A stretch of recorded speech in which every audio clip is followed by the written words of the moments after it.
everyone. Welcome to episode 1 of Tides of Wildemount. This is our Wildemount campaign. We had some technical issues, so we're starting a little bit late. Hopefully, we're still not having those audio issues. My producer is going to let me know in a couple seconds here to make sure that my audio isn't doubling. We're good. Awesome. Welcome, everyone. I am Jason Azevedo from RealmSmith, and I have these wonderful people all around me. We are biding our time playing Wildemount during the apocalypse right now. We have Sirenscape working, so we can hear it in our ears. And just so everyone that's watching that was expecting maybe Into the Mist tonight, so you know we've ended the Into the Mist season, which included the Curse of Strahd campaign, and that will come back in 3 months. We'll be doing that after our Wildemount campaign, which will last about 12 episodes, and we'll come back for Into the Mist, and that'll go till about Halloween, which is perfect for that campaign. We'll do some quick announcements, and then we'll do some introductions, and then we'll jump right in, because hopefully we can play for a while. Depends on if my players want to stay late. I know it's past some of their bedtimes, but we will do our best. So, want to thank first our title sponsor for the evening, of course, Sirenscape as usual. Woo, Sirenscape. You can hear them playing in the background. Sirenscape is a fantasy media player for your tabletop and RPG games. You can go to Sirenscape.com to download or access their online player, and they have a bunch of free content that you can try out. Sirenscape.com. We'll use it for all of our stuff and all of our shows, and we love them very much, and thank them for joining us for our Wildemount campaign. Also have some product sponsors that I would like to thank as well, of course. WizKids, as usual, for all of the minis at the table. Dwarven Forge for a lot of the terrain. You can see some of it right here, all this magical Menagerie Coast terrain. They sent us another Dwarven load of Dwarvenite last week, and we are so thankful to Nate and Stefan for supporting the channel and all of that. Please go to dwarvenforge.com to check them out in this time. It's great terrain and indestructible and all of that stuff, and we will keep you posted on how you can kind of get more involved with Dwarven Forge as the season goes on. Also want to thank Mithril Armories as our main dice sponsor for this season. You can check it out at mithrilarmories.com. They make these really cool dice spinners. They just finished a Kickstarter and they raised over $100,000 Canadian, I think, which is, less in the US, but they did great. It was like, I don't know how many 1,000% funded, and they will be rolling them out soon and doing lots of other stuff. So they will be with us for the entirety of the season as our dice sponsor, and we want to thank them. We also have one more, Joel. We also have, I almost want to turn Joel's camera off until we're done announcements. We can't do that. I'm just kidding. I love you, Joel. He's swatting flies up there. Want to thank Hero Forge is our brand new sponsor for the season. They weren't with us last season, but they are here. We don't have our minis yet, but we will be getting them in the mail at some point. Things are slowed down, obviously, with the apocalypse, so we're trying to find ways to get 3D printed minis to our table so I can paint them so we can have them. So we want to thank Hero Forge. Go to heroforge.com to create custom miniatures with their system, and we love them very much and are thankful that they were willing to come on board as a paid product sponsor. Nolzer's Marvelous Tutorials was last night.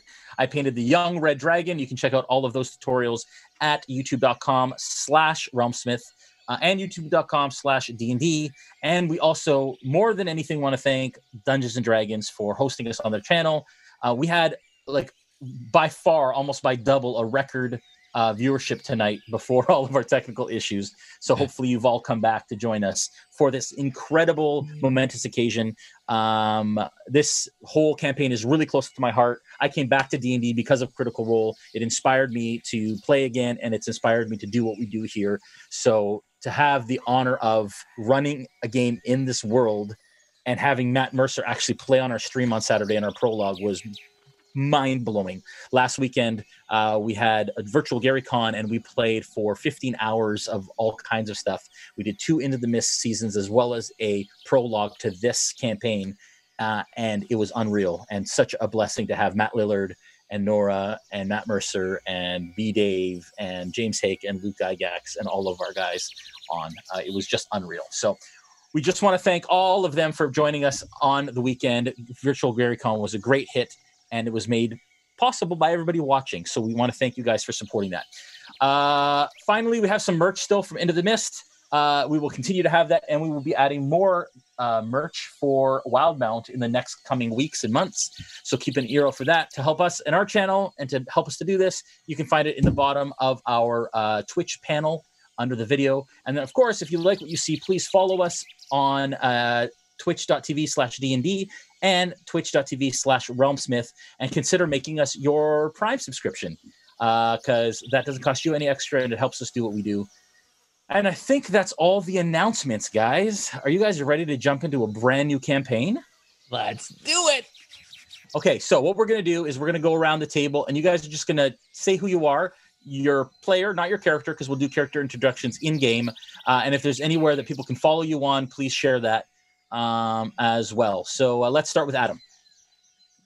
Hello, I am Adam Mainse. You can follow me at Adam Mainse on Instagram, Twitter, Facebook. And I play Bolt. How much information about our characters are we supposed to give? Just name is fine. Just name, now. Okay. And then we'll Bolt. do in-game intros. He's right there. He is right there. That's true. David. I'm David, and you can follow me on RealmSmith_David. No, it's RealmSmith_Dave on Twitter and on Instagram. And I'm playing Bacalhau, the turtle wizard. So good. Christina, welcome to the stream for the first time. Hello. Yay! I'm pumped. Yay! I'm Christina. I host a TV show called Living Local. You can find me at Christina Laurice on Instagram and Twitter. I don't use really Twitter, but and I'm playing the character Gaziel, who is a halfling, I believe. Yes. Yeah, I'm a noob, so we're figuring it out. Yes, this is Christina's first time ever playing D&D, period. The only dice she's ever rolled that applied to D&D was just to create her character. So this is brand new, noob experience, and we're so excited to have her with us. Joel. Yes, my name is Joel Auge, and I am playing Plunkrawk. That's my character's name, Plunkrawk. Plunkrawk! Brandon. Hi, I'm Brandon Perkins. You can find me on the Twitters and other places as at DM_Brando. And I'm going to be playing Snow. And Melanie. Sorry, I had to unmute myself. Hi, guys. I'm Melanie, and I am on Instagram, RealmSmith_Melanie, and I am playing Aella. She is a Air Genasi Druid. Wish me luck. Good luck.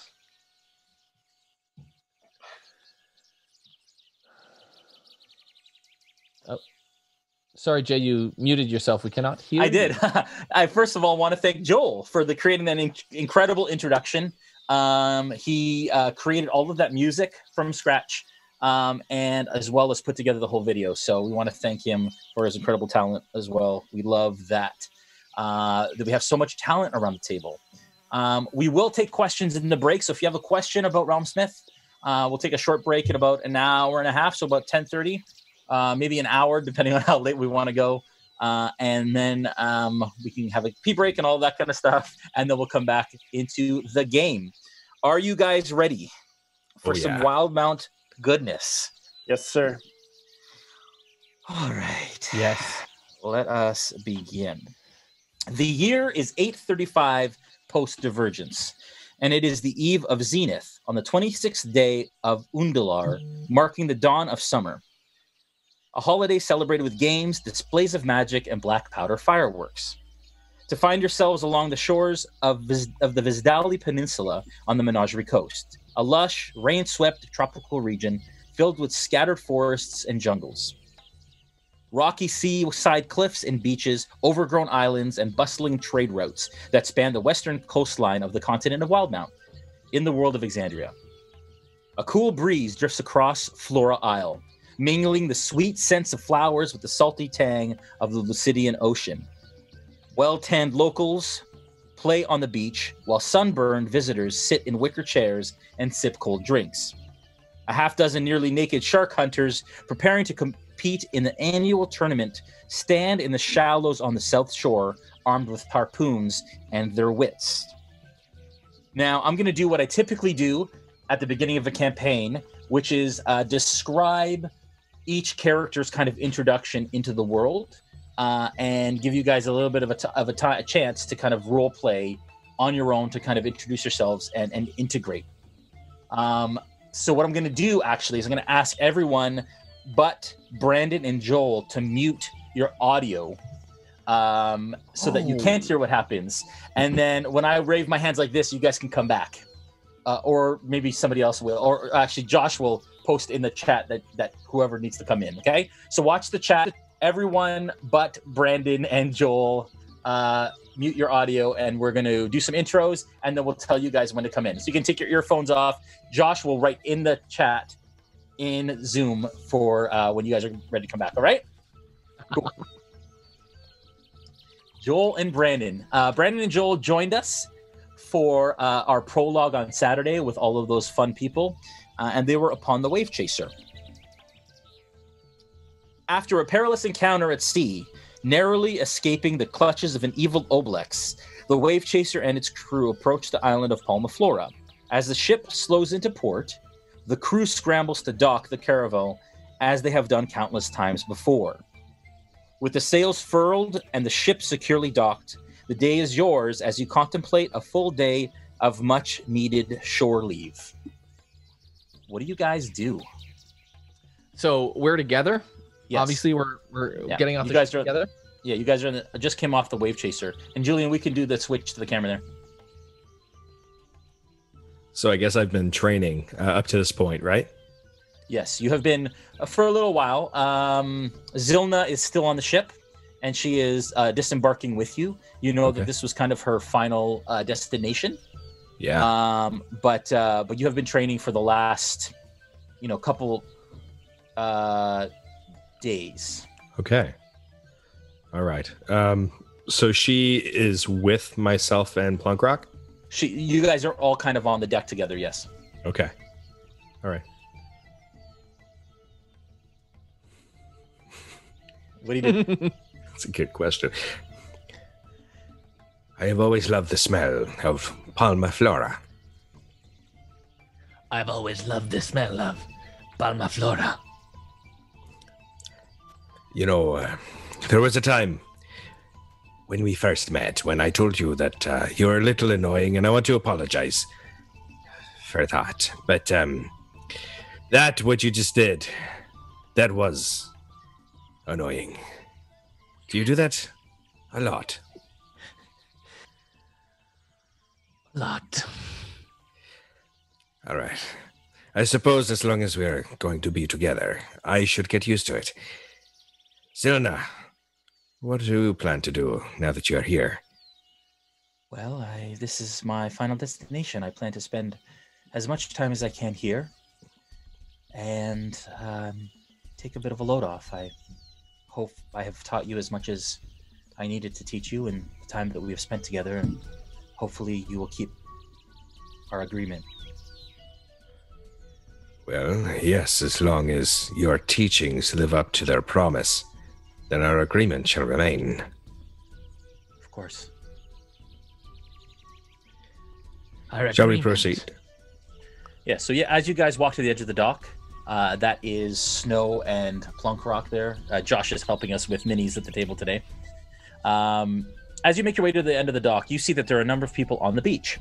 And you see that there is a building kind of mid-beach, which has a sign emblazoned on the side of it, which is called the Riptide Inn and Tavern. You see that there are people out on what looks like an open-air patio. Some of them are sipping drinks. Others are kind of lounging about. You also see that there are a number of shark hunters in the water on the shore that look like they're actually kind of practicing and tuning their harpoons, tying up rope to them and just kind of testing the knots on their harpoons. You see that there is a dark-skinned, muscled, glistening gentleman over on the rocks to the kind of west side of the beach. And it appears that he is teaching some sort of like, you imagine it would be the equivalent of some sort of Zumba class or like a boxercise class on the shore. And all these kind of like, there's a couple elderly people kind of doing it with him. And you can see that he's doing all these like really strong movements and they're kind of all joining him. And then to the docks, you see that there's a couple of boats docked as well along the rest of the docks along the coast. And Palma Flora obviously goes further back, and you can see that there's some wooded areas and some jungle out behind this building, out in front, kind of as you arrive. All right. So what does it sound like? Exactly what you hear. There are steel drums somewhere in the background. Somebody's playing a lute. Sounds like some sort of band playing. Okay. So I'm going to annoyingly, because I'm not super small, but I'm small enough. I'm going to just stick really tightly, closely to Snow, like uncomfortably close to his side as he's walking. Okay. Where do you head to first, Snow? Well, I've been here before, yes, a number of times. Yes, you have. You're familiar with Palma Flora. So I have an idea of the layout already to be able to find my way around, right? Yeah. Okay, so he's kind of cuddling up close, and I'll just brush right through, just kind of like walk right past to the point where we're not touching anymore. Okay. And I'm going to, I suppose, find a place to sit and in the sun and enjoy a drink or two. Okay, so you guys start to come across the dock, and you come down the little ramp that appears at the end of the dock there as you approach the Riptide Inn. Okay. So Jay, go ahead. Sorry, can I try to identify a table that's free, that doesn't have anyone else? Yeah. And kind of, I look over to you, Snow, and I'm like, and I go over to an empty table and invite you to sit with me. Okay, so you guys start to move towards the Riptide, but we're gonna cut there and go to somebody else. Sure. Cool. Okay. I'd like you guys two to mute, and then we're gonna bring Bolt in. This is a lot different when I have to ask people just to leave the room instead of having them kind of come in and out. But Adam, you in? Yes. All right. You have been in Palma Flora for several days now, preparing for the Zenith holiday, a festival that marks the beginning of summer. More importantly, you've been perfecting your new harpoon launcher that you plan to test in the shark hunting tournament that is set to start tomorrow at noon. You've rented a room at the Riptide Inn and Tavern, which is currently also doubling as a workshop for your inventions. You currently kind of stand on the beach, and you're kind of watching. To your right is a dark gentleman up on a rock, and he's teaching some sort of boxercise or Zumba class. And there's some elderly people and some kids kind of joining him, and he's kind of rippling, muscled, and glistening in the sun. You also see that there's an open patio, and there's a number of kind of, as I mentioned before, sunburnt folks kind of hanging out at different tables. And then there's a bunch of hunters that are kind of affixing their harpoons and tying ropes to them. You've gotten to know a couple of them over the last few days, but you've more or less kept to yourself, kind of focusing on your inventions and the things that you are doing. Okay. You also see, during the time that you've been here, you've also seen a large ship, much larger than any of the other ships that are in dock, kind of pull in. They moor to the side, and they're starting to disembark from the ship. And at the front of the pack, you see a very pale elf that you have come to know is a pallid elf, which are fairly common in Wildemount, as well as a little kind of 3-foot crow type creature, humanoid, alongside a tabaxi that is white with spots. And there are a number of crew members that are also disembarking some bags and some packs from the rest of the ship as well. Okay. What do you do? I'm going to make my way over to the hunters, the shark hunters. Yep. And I'll just go up to the closest one. Yep. and I'll say, hello. He says, well, hello. Yes, I've finally perfected it now. Would you like a demonstration? And this is, you've come to know him as João, who is a male tiefling. And he seems pretty set on winning the competition. He's got this reddish skin and these black horns that kind of come halfway to his head and then curl back around. And he says, but of course, if you want to show me, sure. Yes, I'll need to borrow your harpoon first. Can I see that? But what will you do with this harpoon? I can't, I need to know that it is going to be safe. Yes, I guess that would come into play, the retrieval. All right, let me, here. I'm going to tie my rope onto close to the tip of the harpoon. Of his harpoon? Now this will help. Can I see it? Yeah, give me a persuasion check. Okay.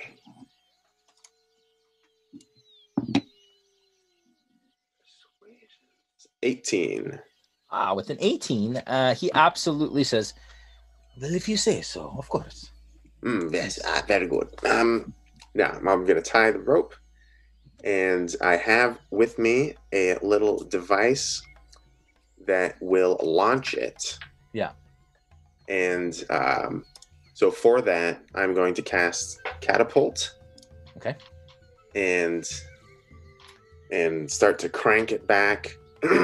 Just a little elbow grease in here, and then... He starts to kind of stand back a little bit. He eases back a little away from you as he sees kind of what you're doing. No, don't worry. This is perfectly safe. I've tested it with grapefruit. Let me see. And count down from 3, if you please. 3, 2, 1. What? 3, 2, 1. Yes. Click. And I'm going to fire it into the water. Okay. All right. Do you have to do any sort of check, I guess, for catapult? How does catapult work? I guess how much does the harpoon weigh? That's a great question. I'm going to say about 7 pounds. Oh, okay. Okay, it only works with an object weighing 1 to 5 pounds. I'm going to say it's 5 pounds. Okay. And because I just made up 7. I don't know how much a harpoon weighs. So it'll fly in a straight line up to 90 feet. Okay. It goes and it starts to unravel the rope. And this rope is only 50 feet. So it goes straight out and then ping! Where's the rope tied to currently? The other end of the rope? Yes. I did not tie it to anything. And it goes and it flies and the rope follows. And João puts his hands up like, what the heck? That is my harpoon. You said it would be safe. I said it would work. Now look how far it went. Do you think you'd be able to hit your target from this far out? Well, no, but now I need a harpoon. Well, you could still maybe get it, right? It's you couldn't it's get only it for me. water. Thank you very much. That is my only harpoon. I have to buy another one. Well, surely not. Well, if you just get it, you're the one. You're the water person, fisher. No, I expect that you will replace my harpoon for me. Thank you. In the next few days. All right, fine. Thank you. Thank you. The competition starts tomorrow. I need it tomorrow. Yeah. And he turns around and he kind of walks down the beach with his head down. And the rest of the hunters kind of look over and they start to snicker. And they're like pretty impressed. Like a couple of them do this. There's one female in particular who seems like she seems human, except she has slightly pointed ears and very slender, kind of rough around the edges. And she says, she looks at you and she says, very nice. Thank you. May I ask for your help if it's not too much trouble? Are you going to help him help me like you helped him? No. My help for him was very economic. This is just a quick task. I need you to swim out and grab that rope that's sort of in the water floating over there. That is where we're going to hold on for a second. Let us go to, you're going to now mute Bolt. Okay. And we're going to go to Dave. Mute. Just wait for Dave to come back.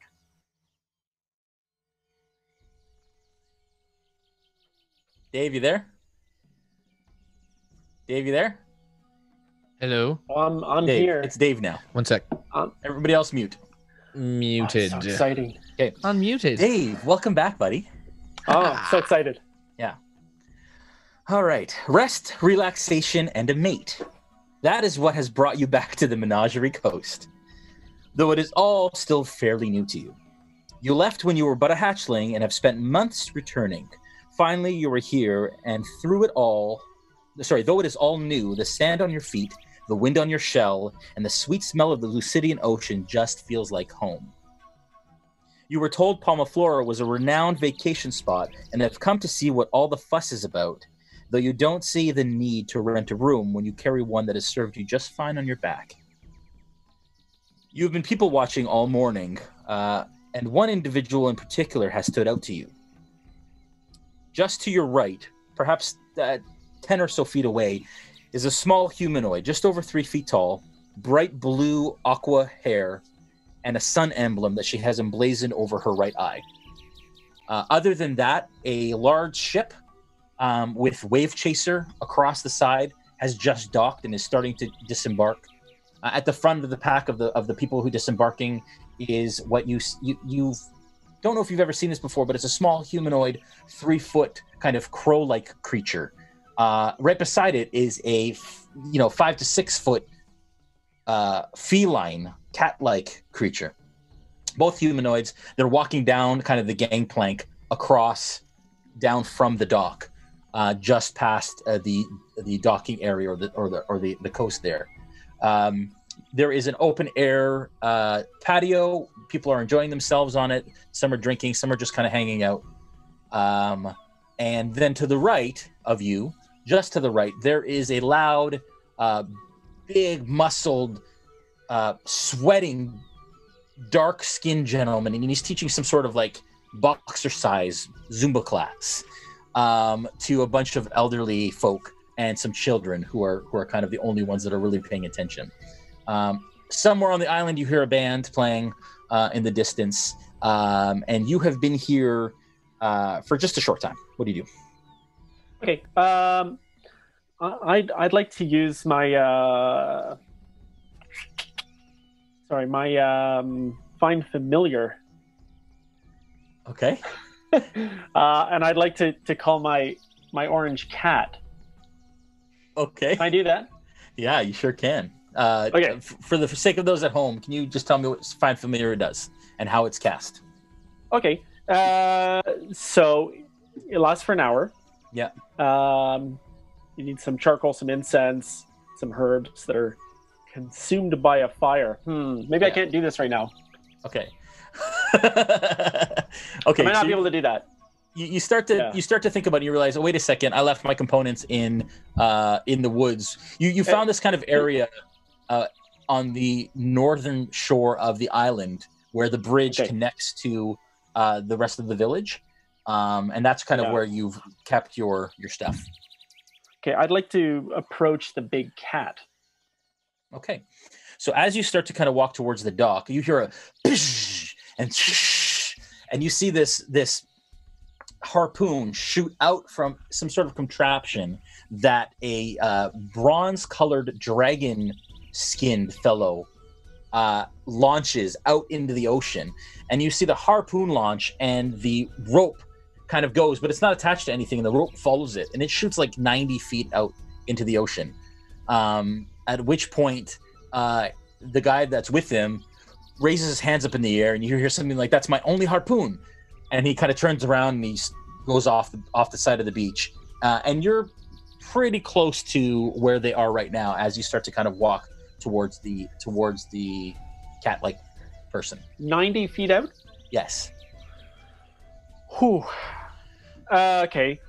I can hold my breath for an hour. Is that enough time to get the harpoon back for him if he wanted me to? Yeah, you sure can. Okay. Now, these are shark-infested waters because of the shark hunting, but you can absolutely try. Nothing like dying on the first episode. Yeah. But you have to go, you know that you have to go a fair distance to get to shark waters. So you imagine that's, 90 feet is closer than that kind of hunt. Okay, I'd like to, I'm still going to approach the cat first. Okay. So as you approach, you kind of meet them halfway, have them coming down the ramp there. Yeah. And if you can have Joel and Brandon come back.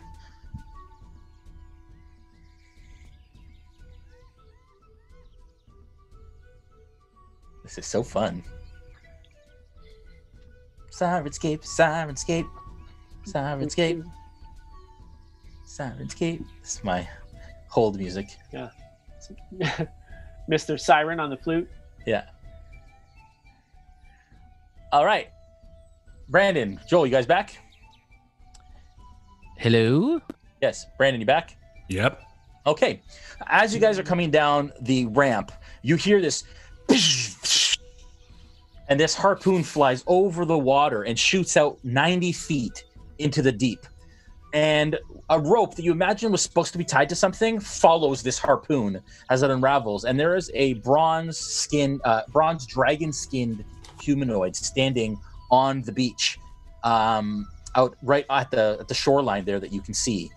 And it flies out into the ocean. The guy beside him, who is kind of this deep red tiefling character with horns that kind of reach back and curl back around, looks at him kind of angrily and raises his hands and then turns around and stomps off along the beach. As you kind of turn back towards the inn, you see that there is a large turtle type character. They're fairly common on the Menagerie Coast, and you've heard of them as turtles, actually. Can I get nature checks for you guys to see if you've ever met one? I wouldn't see any of this anyway. You wouldn't. I would have heard the whooshing sound of the thing, yes. And that's it. Yeah, you hear the whooshing sound. Give me a perception check, Bren. I have to get used to that. The fact that your tabaxi is blind. 19. 19. It was a 19. It was a perception check, Jay? Yes. Yeah. 16 for me. Okay. With a 19, Brandon, you hear the sound of the harpoon go. You hear the kind of the shouts. That was my last harpoon. On the wind, you can smell this fruity kind of fragrance coming from what you imagine is an inn or some sort of bar area. And you do notice that the wind and the sound kind of disrupts about 30, 40 feet in front of you, insinuating that there is a large building or something there to kind of block the sound from the rest of the island. As you turn back towards you, you hear these very heavy foot stomps and this grinding sound that sounds like almost like rock on scaly skin. Joel, you see that this is a turtle that is approaching. Okay. I'm going to point to Snow. Yeah.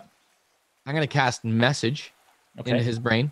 Yeah. And say, yes, after this, meet me at the bar in the lobby. Who is this? Ah, yes, of course. Sorry. This is a Plunkrawk. We met on the boat. I'm the small bird-like man. You've seen. This is my way of communicating without having to use my real voice. Of course. I understand why you would resort to this. Of course we will speak. No worries. Great. I will wait for you at the table. Yes. Would you like me to go ahead, or are you going ahead? I didn't know if you wanted to go see that man over there who just harpooned into the ocean, and that giant tortoise type thing over there. I will certainly meet you at the table. All right. I will meet you there. Can you just tug on my clothing in the direction of where these beings are, so that I know. How long does message last, Joel? Just for those at home? It lasts for It's like 12 words or something. Isn't it 25 words? No, it's one round. Oh, one round? Okay. Oh, okay. Yeah. Okay. So I'll tug on him and I'll take him over to the thing. Okay. You tugged on him. Okay. And as you kind of approach, David, you see them kind of look at each other, and no words are being spoken, but they're kind of nodding in agreement, as if they're having a conversation without lips moving. Okay. I'm going to approach and speak to the cat, and I'll say, "Hello, where are we?" Oh, pleasure to meet you. You are in Palma Flora. And where Give me a perception is that? check, Bacalhau. 6. A 6. It doesn't take much to realize that he probably can't see. He's blind, even with the 6. You see him kind of like looking past you. Yeah, and his eyes are this milky kind of glossed over white. You would see that my face is pointing generally in your direction, but I'm kind of, my eyes kind of just are gazing at nothing, essentially. I would still assume you would have a better understanding of where we are than I do. So I'll ask, are you from around here? I am not. However, this is one of my favorite stops. There are wonderful drinks in the tavern just down the way. Would you like to join me? Certainly. I am quite thirsty. I could follow you, or you could follow me. I know the way. I can count these steps. I've been here many times before. Yeah, I will guide the way. Do not worry. Okay. We'll walk towards wherever he's taken me. Okay. What was this ruckus with a harpoon? Well, a bronze dragon-skinned human launched a harpoon into the water, and another man seemed to be rather unhappy about losing his last harpoon. Well, that explains everything I heard then. I suppose we shall continue forward. I was going to offer to help them, but the red tiefling, did he walk off? Yeah, he's like halfway across the beach now. I will wait if you wish to speak with this individual. I can meet you at the tavern, if you like. That would be nice. And Dave, all you see is this small bird-like creature tugging on his arm, like his arm sleeve, like pulling him towards the tavern. Okay. Thank you for your help. What is your name? They call me Snow. And yours? I'm Bacalhau. Bacalhau. Bacalhau. Very interesting name. Where are you from? I was born on the Menagerie Coast. Ah, the Menagerie Coast. But I was taken when I was young. Bacalhau is the name that I was given. Very interesting. Brandon, Taken. Can you give me a history check? Sure.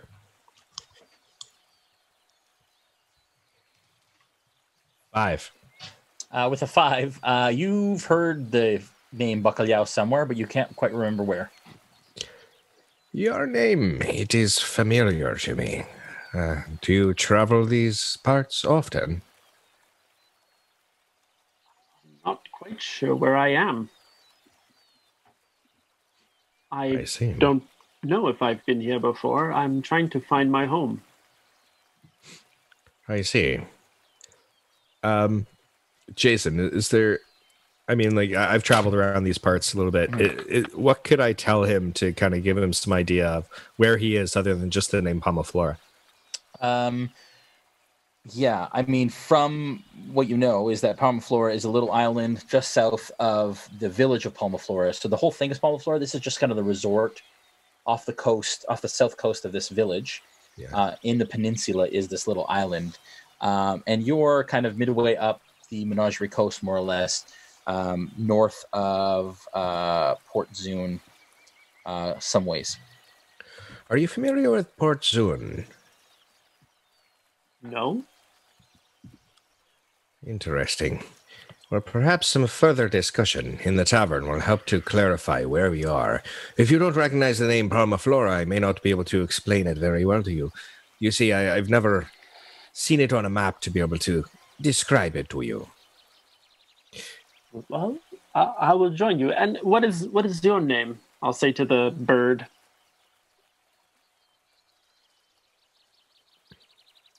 Plunkrawk.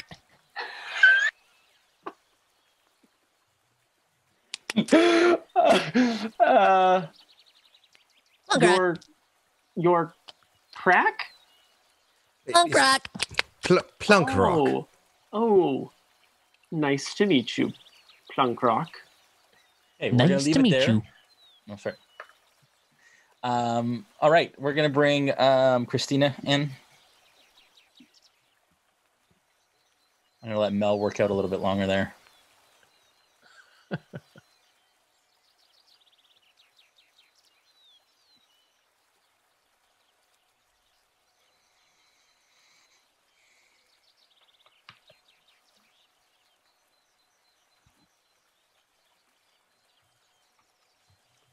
I'm so bad at this. There. Hi, Christina. Is it me? Yes, it is you. You're in. Okay. I know this takes a little while. I apologize. That's okay. I'm ready. Led by your unquenchable wanderlust, you find yourself in the quaint resort village of Palma Flora. After much travel, you've decided to take a load off and look forward to the Festival of Zenith, a yearly celebration filled with fireworks, games, and displays of magic. All is peaceful and serene as you sit on the beach sipping a fruity beverage, when you spot an odd creature with a massive shell on his back staring quite obviously in your direction. As you kind of look back at him and you kind of notice that he's staring at you, you hear this loud as a bronze dragon-skinned creature has shot a harpoon into the ocean, and it flies, and there's a rope attached to it, but it continues to unfurl and eventually flies off. And you imagine that this rope was probably supposed to be tied off to something, but it isn't. The gentleman that's with him is a red-skinned, what you know to be a tiefling, and he's got horns that kind of cross his back and come back around. And he looks at him, he gets kind of angry.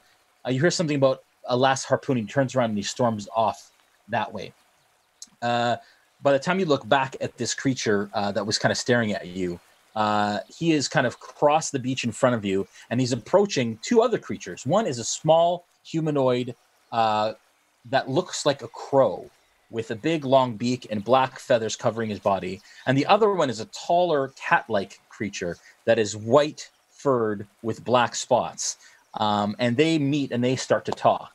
The other thing that you notice is that there is a kind of ripped, dark-skinned gentleman to your right, teaching a bunch of seniors and some kids what you imagine to be like a Zumba or boxercise class on the side of the beach. And then right behind you is what you know to be the Riptide Inn, which is where they serve the Palma Flora drink, which has been made famous by the resort.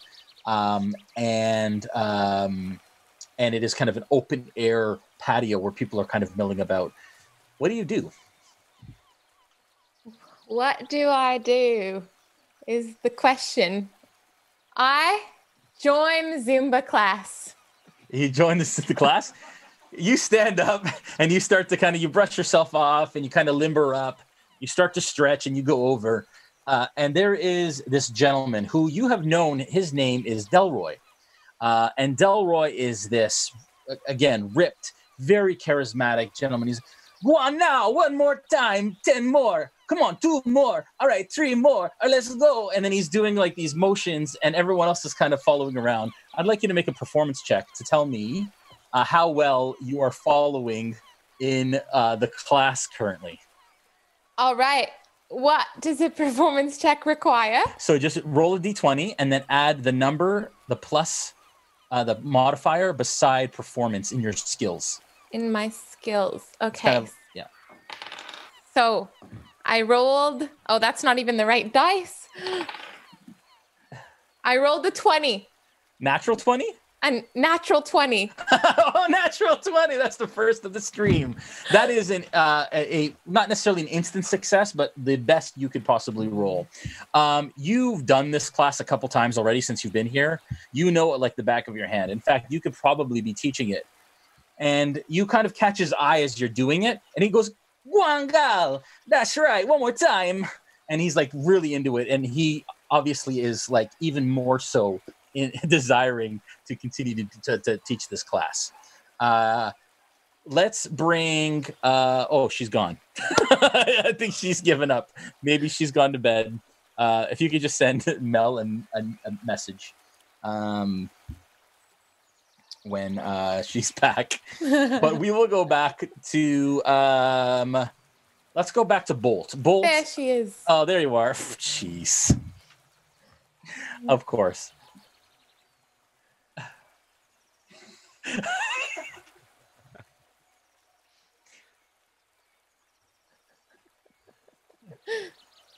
We've been waiting for you, Mel. Yeah, we've been waiting for you. Okay. Okay. I'm here. I'm ready. Okay, She's ready. I don't know what you're wearing, but I got bored. Clearly the apocalypse has been good to you. All right. So as you are, the merchant ship that you've been serving on the last few months sunk several days ago off the coast of the Twinward Isles after coming in contact with revelry pirates. Instinctively, you called upon your ability to levitate and watched your ship, its crew, and the only friends you had sink below into the Thucydian depths. Strong winds drifted you to wreckage nearby, where you rested for hours until a private sailing vessel picked you up and bore you to Palma Flora, where you are now. The ship has since moved on, but the kind captain left you with some much-needed essentials. Now crewless and without direction, you find yourself in paradise, surrounded by vacationers with only the memories of your fallen crew to keep you company. You managed to rent a room at the Riptide Inn and Tavern for the time being, but you are quickly running out of resources.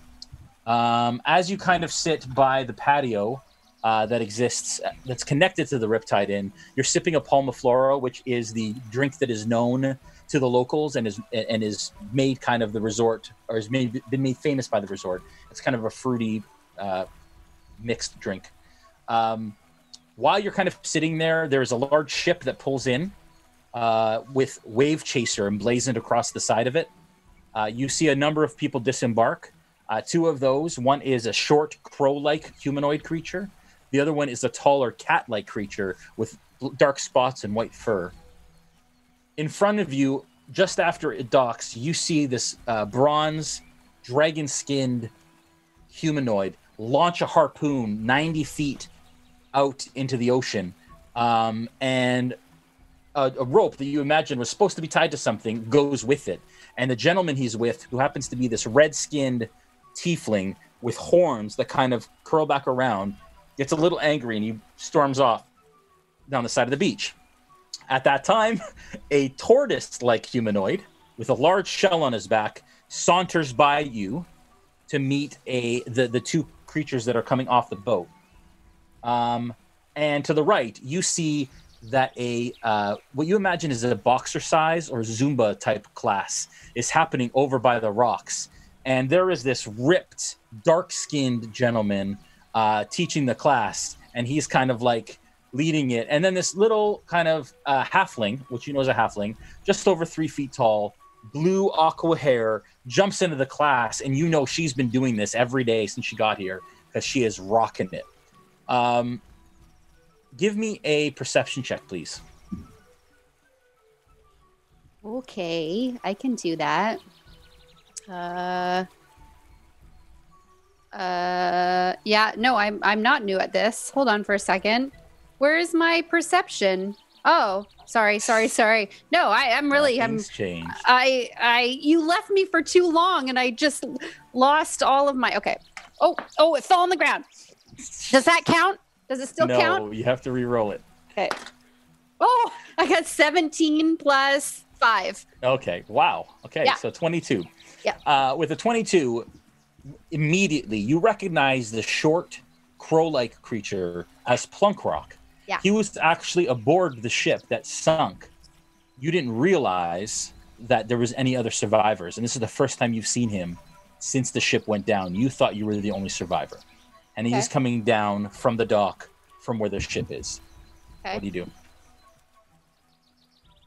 I always feel like these are trick questions. Like Nope. I should know something. No. I run up to him. I'm like, "Hey, dude!" Okay, so as you see, what you folks see is this blue-skinned female character. She's got hair that tends to wisp on its own, even when there isn't wind to blow it.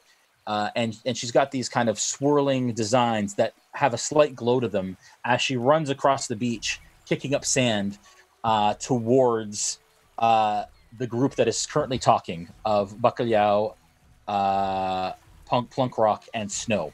And she says, "Dude!" And Plunkrawk, you recognize immediately that this is Aella, the blue-skinned air genasi that was aboard your ship, the Seabreeze, that went down. I like. First, I choke a little bit. then I run around her like. And I pull out my lute, and I go and I start playing a song.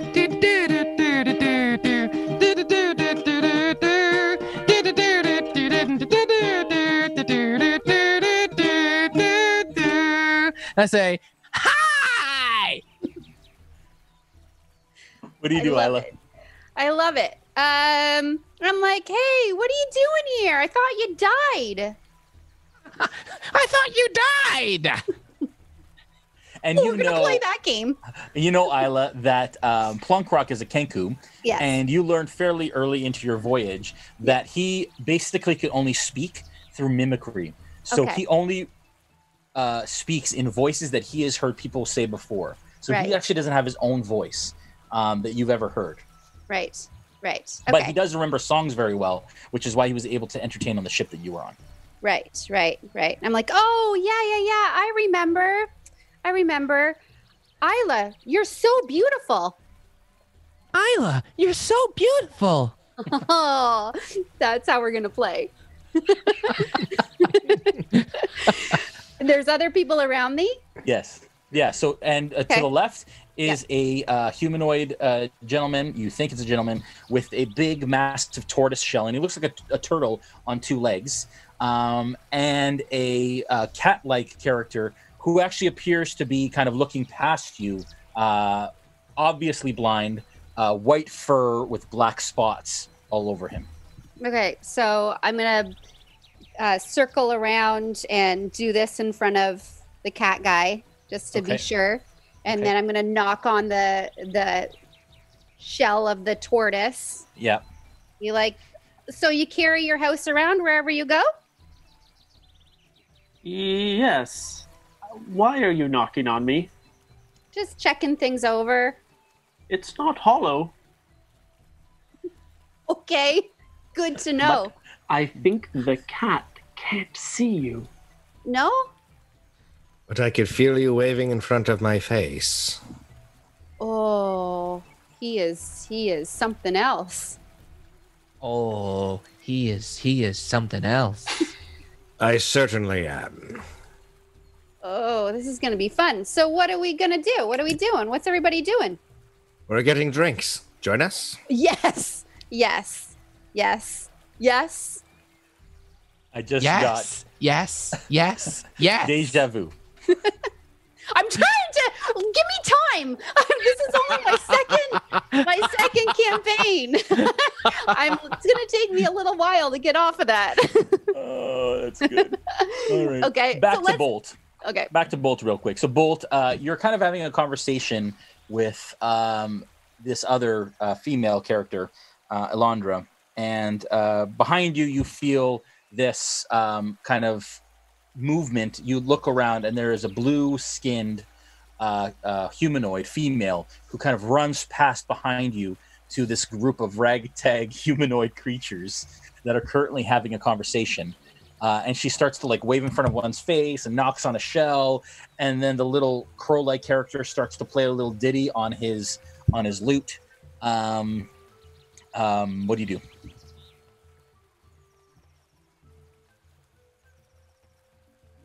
Oh, is it off still? Oh, Adam, come back. Adam, come back. Aw. Oh, no. I forgot he was off this whole time. All this time. Sorry, Adam. dude. Sorry, I thought you were on this whole time. Oh. You died. So what? This would be so much better if we were all in the same room. Oh man, poor Adam. Oh, okay, Adam. So let me repeat that. As you're speaking to this Alandra character beside you, you feel this movement behind you, and you turn around, and this blue-skinned female is running across the beach, kind of kicking sand up, and she kind of dances around with this little crow creature as he starts to play his lute. You also see that they're with this tortoise human-like creature and also a cat-like creature that looks like a snow leopard, kind of with white fur and these black spots all over him. What do you do? That was like I was saying. Could I possibly get your help retrieving? See that rope floating over there? I'm not swimming out to get your harpoon. I'm sorry. I know that's João. He's my friend, and I care about him. I very much so. But I'm sorry. I am not going to get his harpoon. We close by. Can we hear this conversation? How quiet are you trying to be? You're kind of a ways out, actually. Probably not. Not over the Zumba class and the music that's playing. Okay. Well, all right, fine then. Yes, you leave me with no choice. I'm going to pick up my cloak, just the edges, and start walking out towards the water. Fully clothed? Not that one. No. Yeah, because I don't know how deep it is. Yeah. So I'll just enter and just start walking towards the rope. You start walking out? Okay. Yeah. So you guys kind of out of the corner of your eye see this Dragonborn kind of like hike up his pants in his boots. You're not wearing boots, you're a Dragonborn, right? Like, are you barefoot? Yeah. Okay. So he hikes up his pants and he starts to kind of like wade out into the water. Fully clothed. The Zumba class comes to an end. Gaziel. Is it Gaziel or Gaziel? It's Gaziel. Gaziel. Get it right. And he goes, "Good job, everyone!" And he finishes up and he kind of wipes off his sweat and shakes his hair. He takes his dreadlocks out, kind of shakes, and they kind of fly in the wind. And he puts him back in his ponytail and he says, "All right, next class we're gonna be playing tug of war on the beach, you know." And he gets down off the rocks and he's starting to walk towards the ship. And at this point, there's a number of characters who have come off the ship. We're kind of passing the group. It looks like someone like a aqua-skinned elf. There's a kind of a thicker, stockier dwarven lady with a beard kind of walks past as well. And the rest of the ship's starting to disembark. Gaziel, what do you do? I want to approach the blue-looking figure, and Yes. I want to tell her to join me on my tug-of-war team. Okay, so this little half-length, kind of just over 3 foot tall, kind of saunters over to where you are, and she looks at you, Aella, and says, Hello, do you want to join my tug-of-war team? I absolutely do. Amazing. I need your strength. We're all together here, right? "Yeah, you're all now in the same, except for Bolt, who is now waist deep, fully clothed in the ocean." So I'll just hit. I could help you. You'd like to help me? I'm very helpful. You look very slow. That's actually a myth. All right, I'll race you over there. And I like. So where do you we're going to tug of war. Yeah. But tug of war is not out yet. So and you see that Delroy has kind of gone onto the patio and is kind of going through the resort, the inn right now. Where shall we race to? I'll race you to that tree. Okay, I'd like to pick up a pinch of dirt and cast Longstrider. Okay. All right. And for the sake of everyone at home, what does Longstrider do? You touch a creature. Yeah. Suppose it could be myself. Yeah. And my speed increases by 10 feet until the end of the spell in an hour. Okay.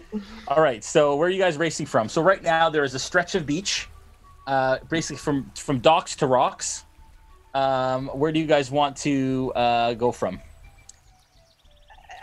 Docks. We're going docks. Don't go docks to rocks. Docks to the Okay, rocks, and the you rocks guys back to the off. docks. You Doesn't guys even back matter. up. Yeah. You guys back up towards the docks currently. Yeah. And you start saying like, "Clear the way," and everybody kind of like starts to move back. Everybody and people are kind move, please. and people start to kind of gather around and watch as these two kind of get ready. You guys start to kind of stretch, limber up. With my shell. Yeah. You pop your head in under your shell. All right. Okay. I would Question? Yes.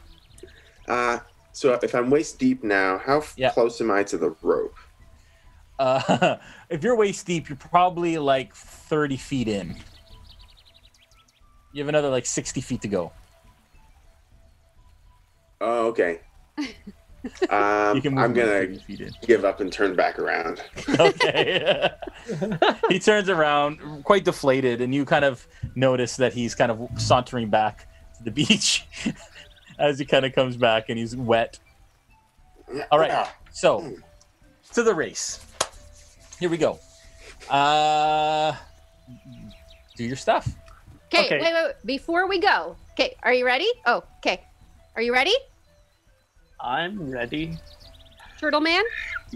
And I get in my stance, and he gets in his little turtle stance. Yeah. Get in the stance. Do it. Do it. I'm in the stance. I kind of crouch over. Okay. I'm already hunched a little bit. Okay. So then I like whoosh, and I gust some sand up into his face. Okay, And so then- you cast gust. Yep. Okay. Oh, I would like you, David, to make a dexterity saving throw, please. oh, jeez. It's a 7. Okay. So so at this point, I would say then make a both of you make an athletics check, please. Strength athletics. I'm still gonna just take off in the direction that I think we're supposed to go. Sure. Strength athletics. Ooh, natural 9. I got a 1. You rolled a 1? Did you Oh roll yeah. a 1? Oh dear. I rolled a 1. Okay. One. So you there it is. So you gust some sand up and it goes into your eyes, Bacalhau. Okay. And almost naturally, instinctually, you put your head in your shell. Yeah. And because of that, you kind of turn to the left in Aella's path. Yeah, and I And just take Aella off. just smokes you on the shell, and you go tumbling over Bacalhau, knocking you both over, and you guys are just like kind of 10 feet in front of you, both prone now, lying in the sand before you even get started. I would like to use, let's see here, feline agility to double my movement speed to run right past them in the direction that I heard them going. Okay. All of a sudden, this cat-like character just takes off in the right direction and moves how many feet? Sorry? It's double my speed for a full turn. And what's your speed? 30? 30, so 60. You move 60? Yeah, 30. So I move 60 feet. Yeah, so he just takes off. Yeah. He may have thought that the race included him as well, but he is clearly one day. Oh, no, I knew it didn't include me, Okay, but I heard them fall and I wanted to show them up. I got it. Yeah. Okay. As the two of us tumble, I'd like to say with my head inside the shell, "You're not part of the race." As your eyes kind of look out from the shell, as you're kind of on your stomach. Yeah. Did the blind cat just win? I think he did. Okay. I stand up and I just wipe all the sand and pity off myself, and my ego is just bruised, and I just get up and I go over and I grab my drink. That's great. At this point, Bolt, you are back on the sand, and you're seeing you saw these figures just tumble over each other, and this streak of white spotted fur fly past and kind of race across the beach and is on the other side of the beach. Okay. The turtle man catches my attention. Yeah. So I'm gonna go over to Turtle him. man. Oh, excuse me. I haven't seen you here before. But may I trouble you for a favor? Would be no trouble at all. Oh, You lost your harpoon, wonderful. didn't you? So say that again. Sorry. You lost your harpoon, didn't you? Yes. How did you know that? I saw it earlier. I okay. could help you. Yes, you might be able to reach it. You may perhaps be a better swimmer than me. I'm not much of a swimmer, but I could walk to get it. Oh. Okay. Well, whatever. Okay. I'll Thank be you. right back. Now, I've cast this long strider on me. Yeah. Is that going to work in the water? Like, I want to just walk. Well, I just want to walk straight in and keep walking. Yeah. Can you I read touch a creature, my target's speed increases by 10 feet until the end of the spell. Yeah. So you swim just even faster too. I'm not really going to swim. I'm just going to kind of walk straight out there. Okay. So he moves faster than any tortoise you've ever seen. And he kind of just walks straight out like he's obviously used to the water, and walks out until he's under the water. I've got hold the breath, so I can hold my breath for an hour. So I'll just, before I go in, and I'll just walk in. Yeah. Okay, good. He basically just walks in until he is gone. David, I'd like you to make an investigation check to try and find this harpoon.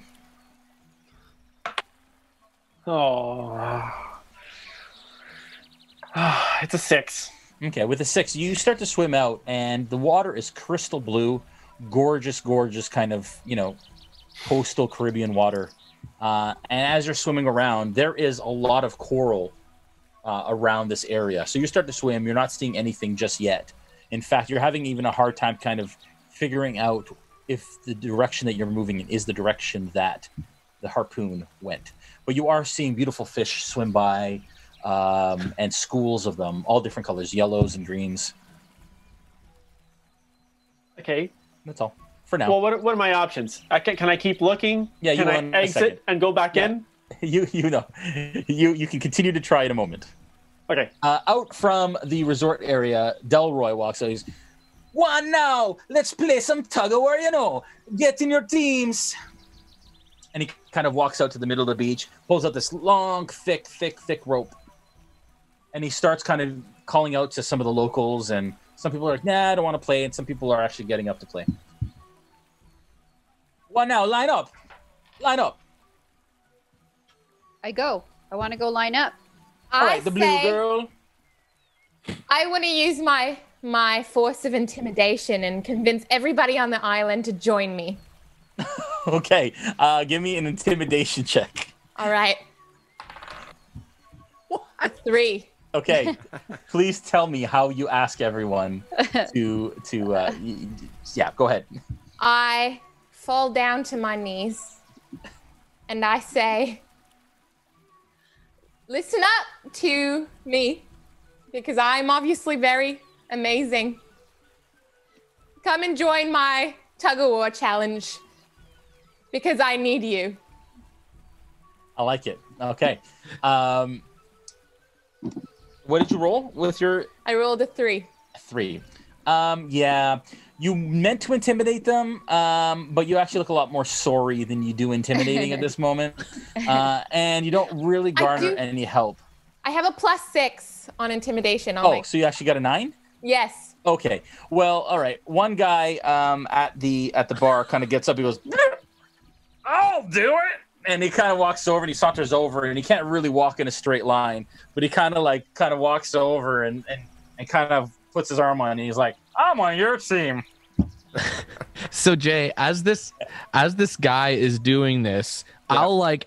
I'll act like him, walk behind him, and go like, I'm on your team.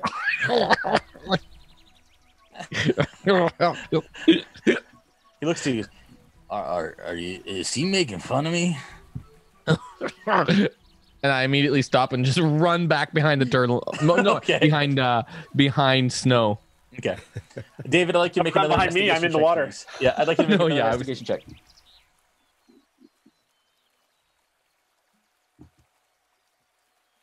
It's a 10. Oh. Okay. Still nothing. You're still kind of out there swimming around. You're not worried. You can breathe for an hour. You're not in no rush. Yeah. No problem. No problem. All right. So he goes, all right, fine.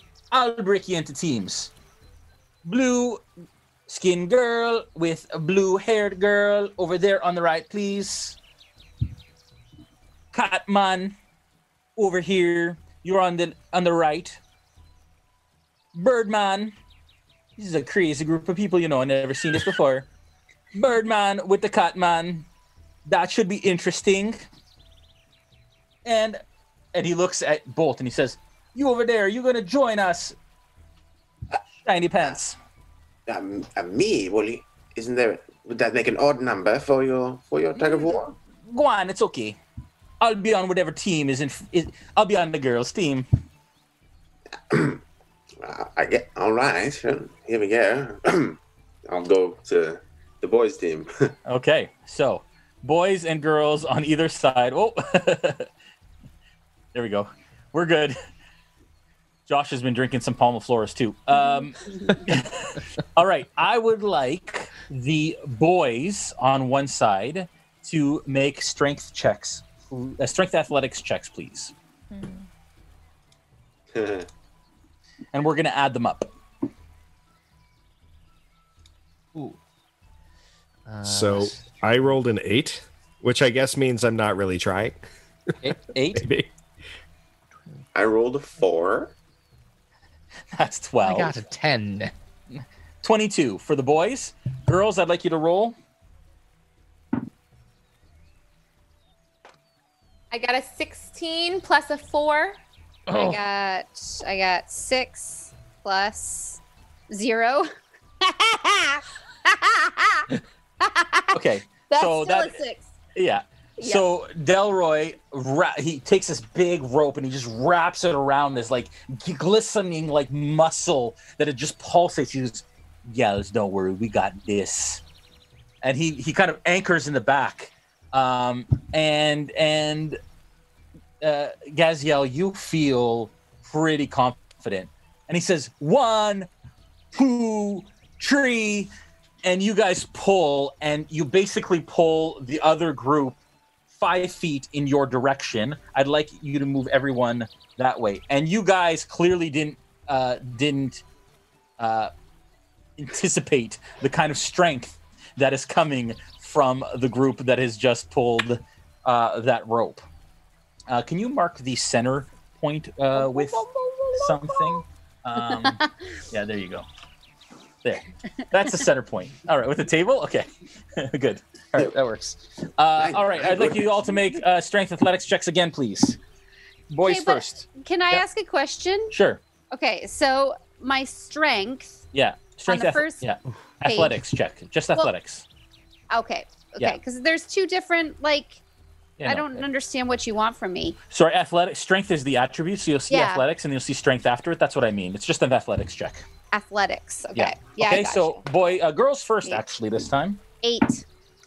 Oh, Delroy got a natural 20. Yes, Delroy. I got a 16 plus a 4 again. That's 40. Kill it. What did you get? Who, No? me? Yeah. I got an 8. 48. Boys? So I decided to try slightly better this time. I got a 12. Ooh. Okay. I got a 14. Okay. Bolt? I got a 3. That is only a 29. Again, you guys get jolted forward as Delroy just wrenches from the back. another 5 feet, and past the line.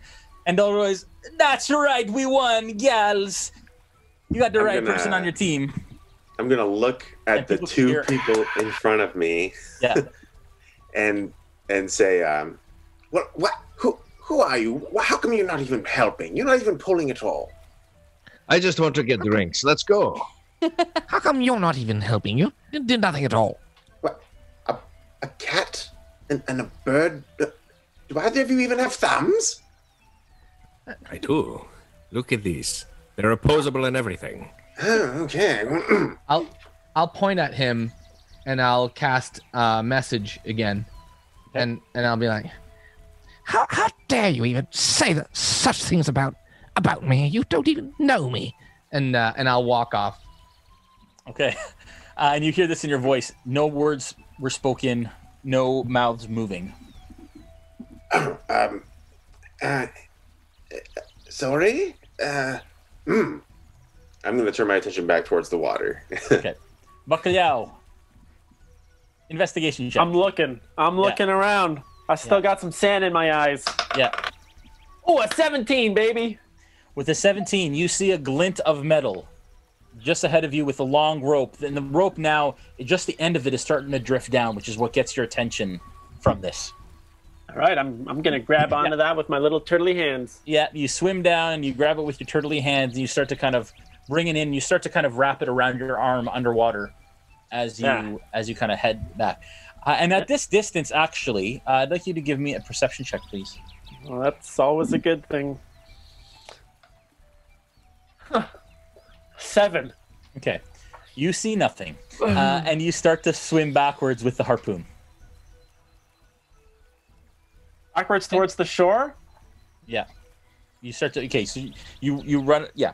So you come out, and you see Bacalhau start to come out of the water with a harpoon around on his back. And you see this bolt as he walks back onto the shore. At this... Go ahead. You did it! You got it! Did I miss the tug of war? Yeah, but that's fine. We lost. Oh. I'm so sorry. No, but you shouldn't be sorry. Thank you so much for getting this. And I'm just gonna run over and collect it from him. Hand it over. Awesome. At this point, Delroy says, well, I hope you're all back tonight for the festival. We're going to have some games, some gambling games, very good ones, from our kit. And then we're also going to have some fireworks. So come back just after dinner time, and we're going to have a good time on the beach, all right? Fireworks, you say?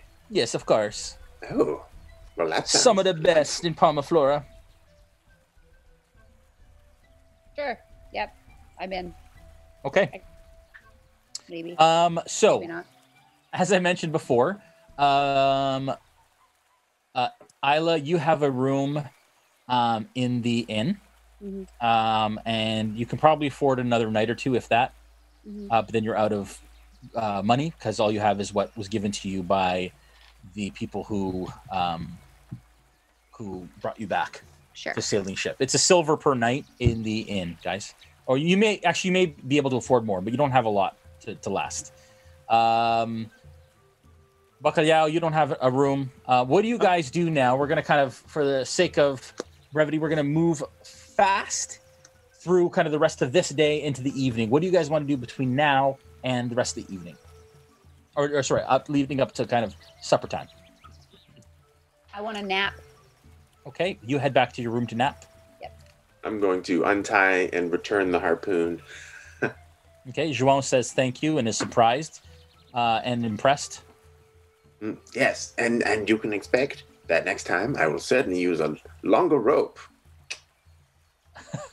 Yes, of course. The cat promised me a drink. So you guys go have a drink? Yep. Okay. Yeah. You meet who you know to be... You've met him before on your travels, Snow, because you've been here before. Yeah. And Bacalhau, you have also known him over the last little while. His name's Jose. And he is a male Marquesian who owns the Riptide Inn. And he has been serving drinks to you guys, sees you guys, and you guys have a little bit of a chat. If you guys want to have a bit of a conversation now, you can. I'll join them. Okay. just before you do, Gaziel, what would you like to do in this time? I would like to take a run around the entire island once or twice. Okay, so you're gonna go on a jog. Yes. Yeah, you're feeling mighty. Mighty. Small but mighty after and that. And strong. Yeah. And the island's big, but I can conquer it. It is quite big. Yes. Okay, so you start to go for a run around the island. Okay, cool. You guys go ahead. What do you guys want to have a chat about? Well, I'm gonna order a water. Okay. I'll ask for just the water and no salt. Okay. So, a cat, a raven, and a turtle walk into a bar, and they have a conversation. What did you want to speak of, Plunkrawk? I'll point to him. This is what's great about cantrips, by the way. I can use them in an unlimited fashion. I point to him and I say, "Yes, I'm so glad that we've become friends so quickly." And I'll also point to Bacalhau and say, I am so happy to meet you, my friend.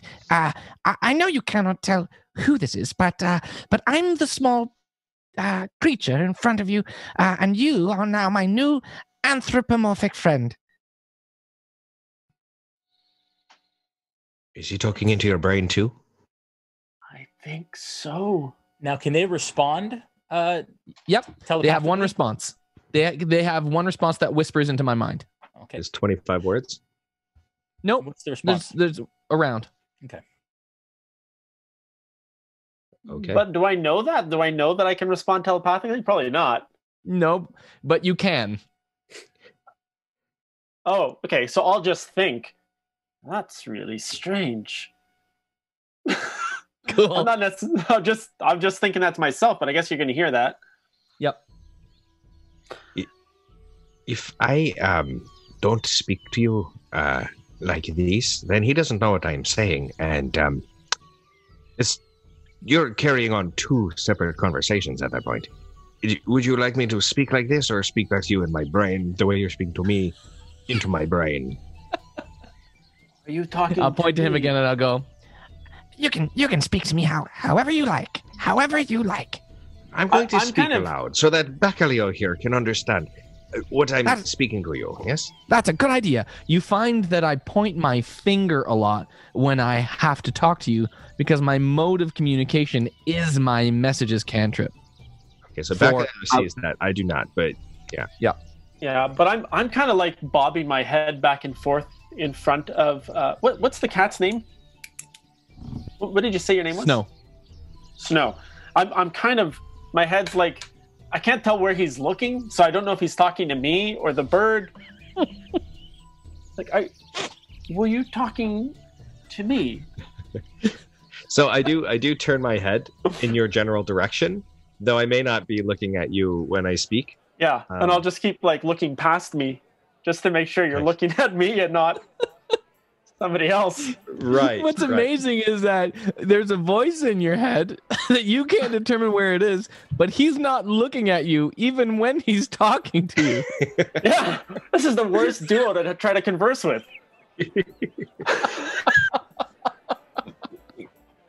Oh, man. Sorry. Well, my friends, I highly recommend the Palma Flora. I understand you ordered water, Sir Bacalhau. Yes. What is this Palma Flora? It is a delicious drink. I recommend you order it with extra flora. It's right. just more fruity. It's delicious. I'll put my clawy little turtle hand up and try to get Jose's attention. And I'll say, can I get a Palma with extra flora, please? The floras you can.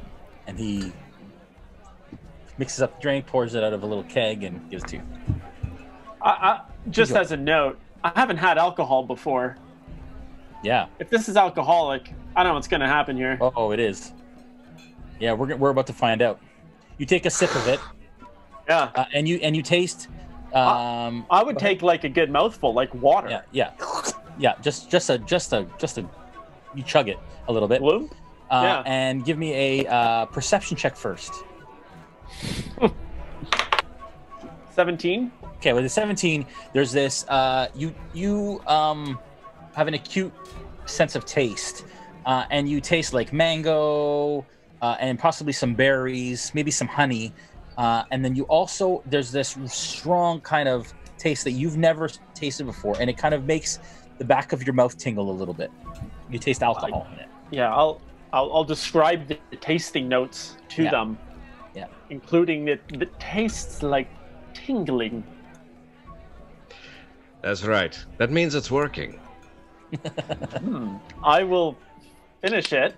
Yeah. Because I'm probably not feeling the effects yet. So I'll just finish it and ask for another. Yeah, and it's just kind of like in his big tortoise mouth. I'd like you to make a Constitution saving throw, please.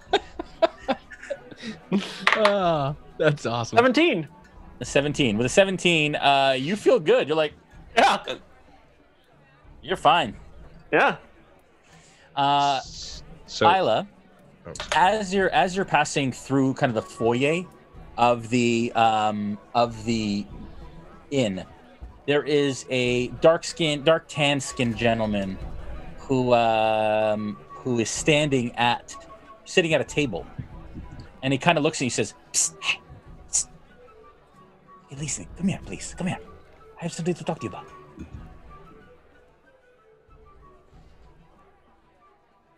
Yes, you, blue lady, come here. I've seen you around. Come here. I want to talk to you about something. Yes, you. You're muted. I thought you were maybe talking to yourself, but sorry. I had a big whole spiel said. Yeah, and now I know. I gotta do it again. Yeah. Hey, pretty lady, come here. Okay. So I walk over and I keep my my hand on my quarterstaff. Yeah. And I just walk over, but I keep my 6-foot quarantine distance. Yeah. Okay. And he says, "Oh, it's okay. I won't bite. It's okay. I work here. It's okay." Okay, I go a couple steps closer. Yes. He says, "Are you interested in the free gift?" I've heard this before. Yes. All you have to do tomorrow morning at about 9 bells, you come back. We have a little conversation. I whoosh him. I whoosh him. Whoosh him. What do you mean? Whoosh him. I whoosh him. You cast Gust? Yeah, I don't want to hear his baloney. Okay, you cast Gust, and all of a sudden you hear, and the papers on his desk fly up, and he gets knocked back against the wall in that kind of hallway area. Yeah. He says, okay. I'm sorry. It's just we have these beautiful cottages. Dude, I don't want your tiki. I don't want your tiki. All right. Just want to go for a nap. Okay, just go. Thank you. And he kind of waves you on. You go up for your nap. Gaziel, I'd like you to make a athletics check, please. Athletics check coming up. I have rolled a 2 plus a 4. Okay, that is a 6. The tug of war and the Palma Floras that you've been having all day have not quite had the effect that you wanted. So you you've made it kind of like a quarter of the way around the island. But you're starting to kind of you know what? We're gonna move her over just to see the island. I want to grab her. Yeah. And you've kind of rounded the corner of the island, and you're going up the ramp that kind of leads to the farm area on the island. And you know before that you've smelt kind of by the cottages in the back island. You kind of go jogging on a daily basis. And you see the familiar kind of penned-in area of a farmer who lives with a cottage kind of on the island. You're kind of coming around the right side of it as you approach. Yeah. I decide to get inside of the cottage in a very sneaky, stealthy way. Oh, you're going to sneak inside the cottage? I will. Okay. Here, let's bring the camera on here. So you're coming up the path there to the farmer's house, and you actually see, as you kind of approach the fence. I'd like you to give me a perception check, please. All right. I rolled a 19 plus perception plus 1. Yes, 20. So a dirty Killing 20. it. So you get right up to the fence. Immediately you see that to the right there are a number of chickens in the yard with a pig. You see that there is a ox and a cow in the pen to the right. And then you also see that the farmer is in the front yard and he's currently kind of raking and clearing some leaves and weeds. And then to your right, along the coast, you see a gentleman that's dressed in a red robe. And he's got this orange length of hair down his shoulders. And he's kind of looking over the ocean off of the cliff there. And it looks like he's kind of doing some sort of motions, or you don't know quite what he's doing. But with a 20, you imagine he's practicing incantations of some sort. I decide, instead of using my javelin to kill one of the chickens for my dinner, Yes. I decide to join the man in his motions, try to copy him. Okay, His- so you just kind of saunter up beside him. Yeah, Okay. quietly. I'm just observing, but imitating as well. Yep. Okay. You, as you kind of walk up, he notices that you are coming up behind him, and he turns towards you and he says, "Oh, hello." And I say, "Hello, how are you doing?" I'm well. What brings you to this side of the island? I'm typically over here because it's serene and not a lot of folks come over this way. Well, I was quite tired after running quite a long way. Yes. But I saw you in the distance doing some sort of movement, and I was very intrigued, and I'm curious. Explain to me what you're doing. And you can tell that he is a teenaged boy, actually. He's probably about 16, 17 years old. And he says, "Oh, I'm just I'm practicing my magic. I've been learning some new spells, and I'm just practicing."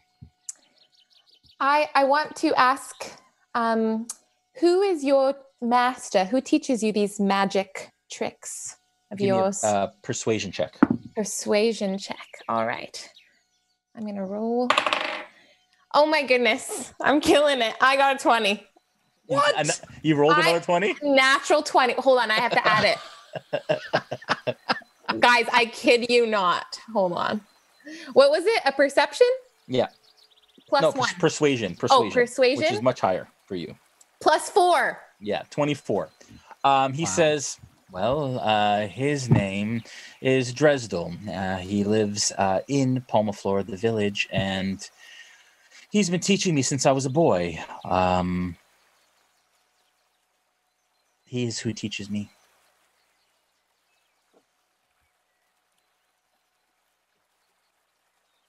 Oh no.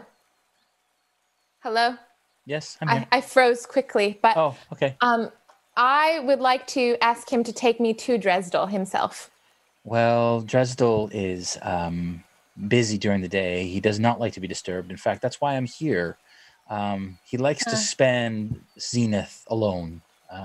Lost his wife a number of years ago, and he kind of, around this time of year, and so he just spent some time to himself in his own thoughts, I guess.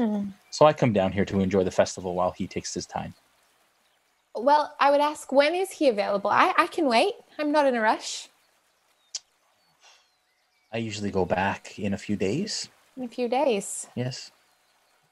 Well, let me come back and visit you a few days from now after my nice stay at the resort at the inn. Okay. Will I'll you be around. You'll be around? Yes, that's correct. Great. That is where we're going to take a break, everyone. Joel, do you want to answer some questions, perhaps? If you have a question that you've asked in the stream, or if you want to ask any questions either about the episode or the campaign or RealmSmith in general, write question in caps in the chat now.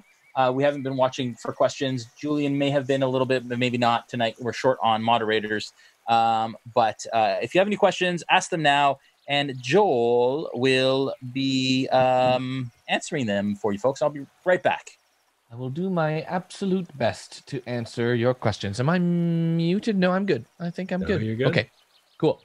So yeah, folks, the way we do questions is you capitalize question, colon, and then your question. And that's how we know that they are a question rather than a comment. So how do you guys think Christina's doing on her first go at Dungeons and Dragons? Please be nice. You've rolled 2 nat 20s in your first ever session. Yes. Yeah. Excellent. You guys, Jason bought me these, so. That's don't lose them, because that's very rare that you roll even 1 nat 20 in a session. Is that rare? It's rare. Oh yeah, it's rare. Wow. I mean, it happens in a whole game, but you've rolled 2 of the ones that were in this session. So I feel amazing. Okay, question here for us. Is this adventure from the Wildemount book, or is it homebrew? The answer is it is one of the adventures from the book. So James Hake, who was on the prologue session with us, is the writer of this adventure. So we, Brandon and I had the chance to play alongside James and Matt, and in their own world, which is kind of crazy, but so fun. Yes, it is in the book, and it is not homebrew. More questions. Question for Snow. Snow, isn't it great that the tavern has a huge restroom right by the water?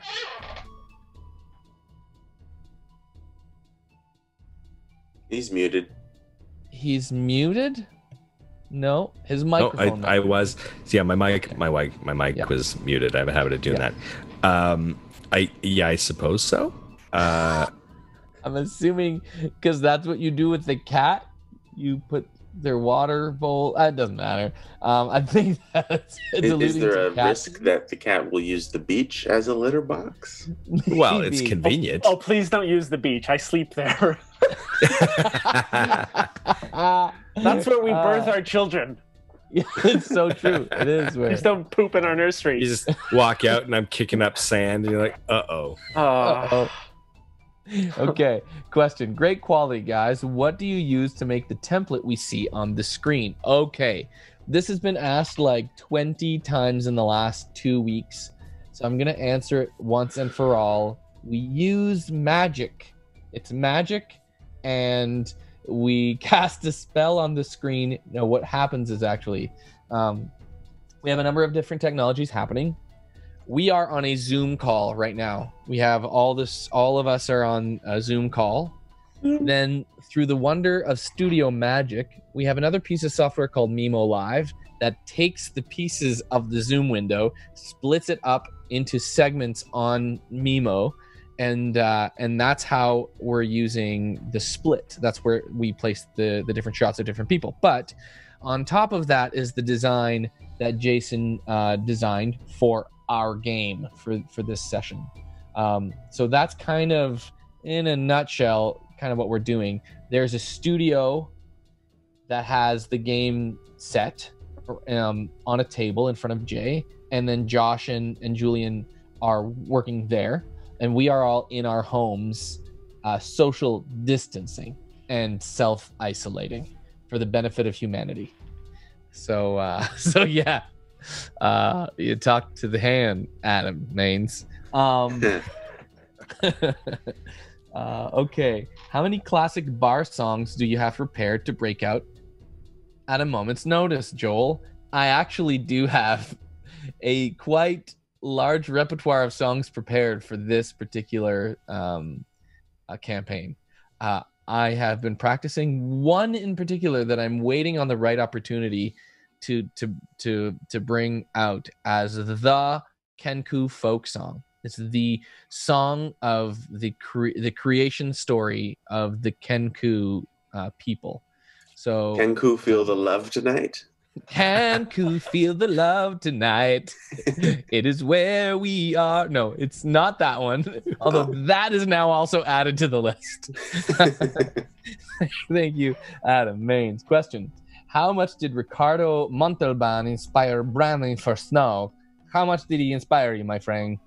I guess not as much. Honestly, the voice is more from if anybody's ever listened to the audiobooks for the Thrawn trilogy, the original Thrawn trilogy. No. You didn't say just Thrawn, did you? The Thrawn trilogy, the original. Oh, okay, yeah. Yeah, Go ahead. Star Wars. Yeah. The Heir to the Empire, and yeah. Anyway, the guy that reads that book is amazing, and he does this Talon Card voice, and it's a take on that mixed with a little bit of Puss in Boots. Cool. Amazing. Okay, one last question, then we'll go back to the game. I think Jay's ready for us. Christina, how did you get involved in playing D&D? Involved in playing D&D? How did you get roped in? How did I get roped in? Christina? Well, Joel approached me because I work with Joel.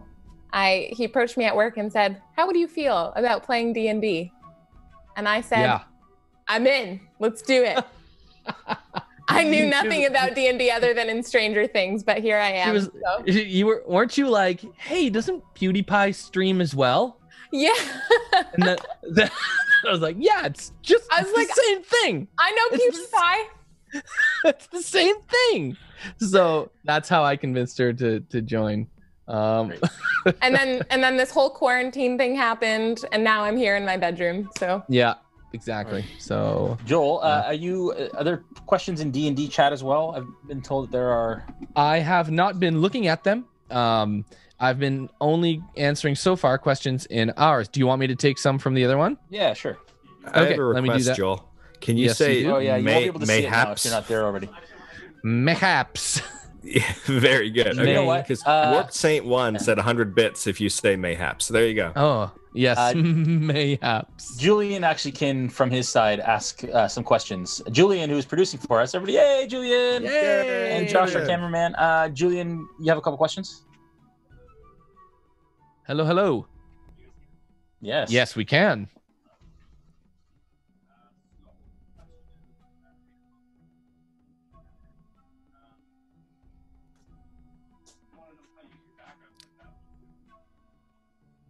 Yep, we just answered that one.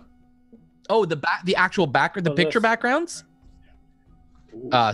Someone else can answer that one if you want. David, Zoom, how about press Command, comma, and then there's a background tab that you can adjust. Command, comma on a Mac. On a Mac, it's the preferences window. You can also click the up arrow next to the stop video. MacBook Air, and my processor wasn't powerful enough, so I actually needed a green screen in order to do mine. But on any computer that's not made out of tinfoil, it's probably powerful enough to do it. I was going to say, Dave, your background, the lighting sources match the lighting on your face. Yeah, I worked. I also have a couple of proper LED lighting panels. When you painted that mural behind you, Dave, earlier today. Okay, that's what I thought. That's what I thought. Any other questions, Julian?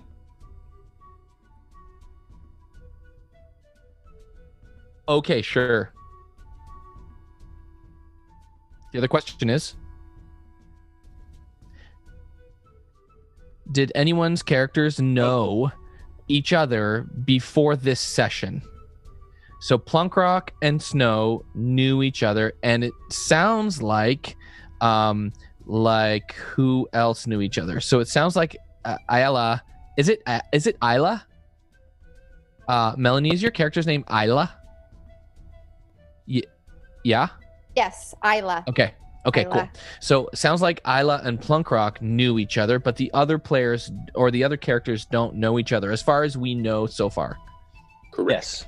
Well, except for Plunkrawk and Snow knew each other from the ship. Yeah, I mentioned that. Okay.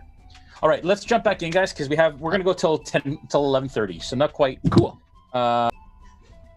Not quite till not quite 3 hours, but we'll get as much as we can in after the technical issues that we have. And I just want to thank everyone. We have record numbers tonight watching, and we're so very excited that you guys have joined us for this crazy romp across the Menagerie Coast. So, all right, jumping right back in. You guys have all kind of retired for the afternoon. Some of you taking naps, some of you going for jogs. And the evening comes fairly quickly. You all either eat dinner at the... if anybody is eating dinner at the inn, you guys can take off a silver for dinner. And then if you're eating dinner there. If not, then if you're just having rations, just make sure that you take the rations off your character sheet as well. Cool. With my bad reputation feature, do I have to pay? If you want to use that as a feature. Because since I'm a pirate, I don't always have to pay. But not everybody knows who you are. So if you want to reveal, if you want to go down that road, you let me know. I guess it depends on how much does Jose know. I'll pay. He doesn't. I'll pay because Jose doesn't know. No. So don't tell Jose because Jose doesn't know. Yeah. Hey, no way, Jose. Do you know, Jay, if Palma Flora is more than 10,000 in population? Yes, I do. One moment, please. Sure. I happen to have that information right here. If Palma Flora is more than 10,000? Yeah, just curious. It's such a random question. It's not random. I'll tell you why in a sec. I did have that information. One moment, please. No, it's not. More than 10,000? Yeah. No. Okay. No. Much, much, much less. Okay, cool. Yeah. Okay. You guys have your food, and the day passes into not into evening quite. There's still like 3 hours of sunlight left, but it's around 7:38, the equivalent of 7:38 p.m. Things have kind of quieted down around the island. The breeze has started to kind of come in, and it's a cooler temperature at this time. And you find yourselves kind of coming back out to the beach area. There are lit lanterns that dot kind of the landscape, and torchlight is starting to be lit as a band starts to play kind of in the corner. A bit more kind of like low-key music, not quite as lively as during the day. And you make your way out onto the patio area, and there are a number of games set up on some of the tables there. Dinner has been cleared, and now there are people who are manning these tables, and there are 3 different games that exist. Out on the beach, too, you can see that there is the sand is kind of being leveled, and there are some fireworks that are being set up on the beach. What do you guys do? I would say at this point, you guys are all kind of gathering kind of at the same time, all coming from different directions. I want to be right next to where they're setting up the fireworks, watching intently. I figured that. So you go over Bolt, and there is a couple of younger gentlemen. One you can tell is the groundskeeper who tends to kind of walk the area, older crotchety man, and a younger boy who you've seen work the resort. And they are currently sticking these tubes kind of into the sand and covering it with sand, covering the tubes with sand. And there's only like 2 or 3 of these tubes that they have. Okay. Young man. Hello. Yes. Yes. Good evening. Good evening. May I just take just a quick peek at one of those tubes that you have there? If it's not too much trouble. And he kind of reaches down and starts to take one out, and the old man kind of slaps his wrist. And he says, "No, boy. Why?" And he looks up. He says, "What do you want with these?" Oh, well, they're very expensive. Well, no, I don't mean to ignite it for any reason. I just want to inspect it and maybe get a sense of how it works. Persuasion check.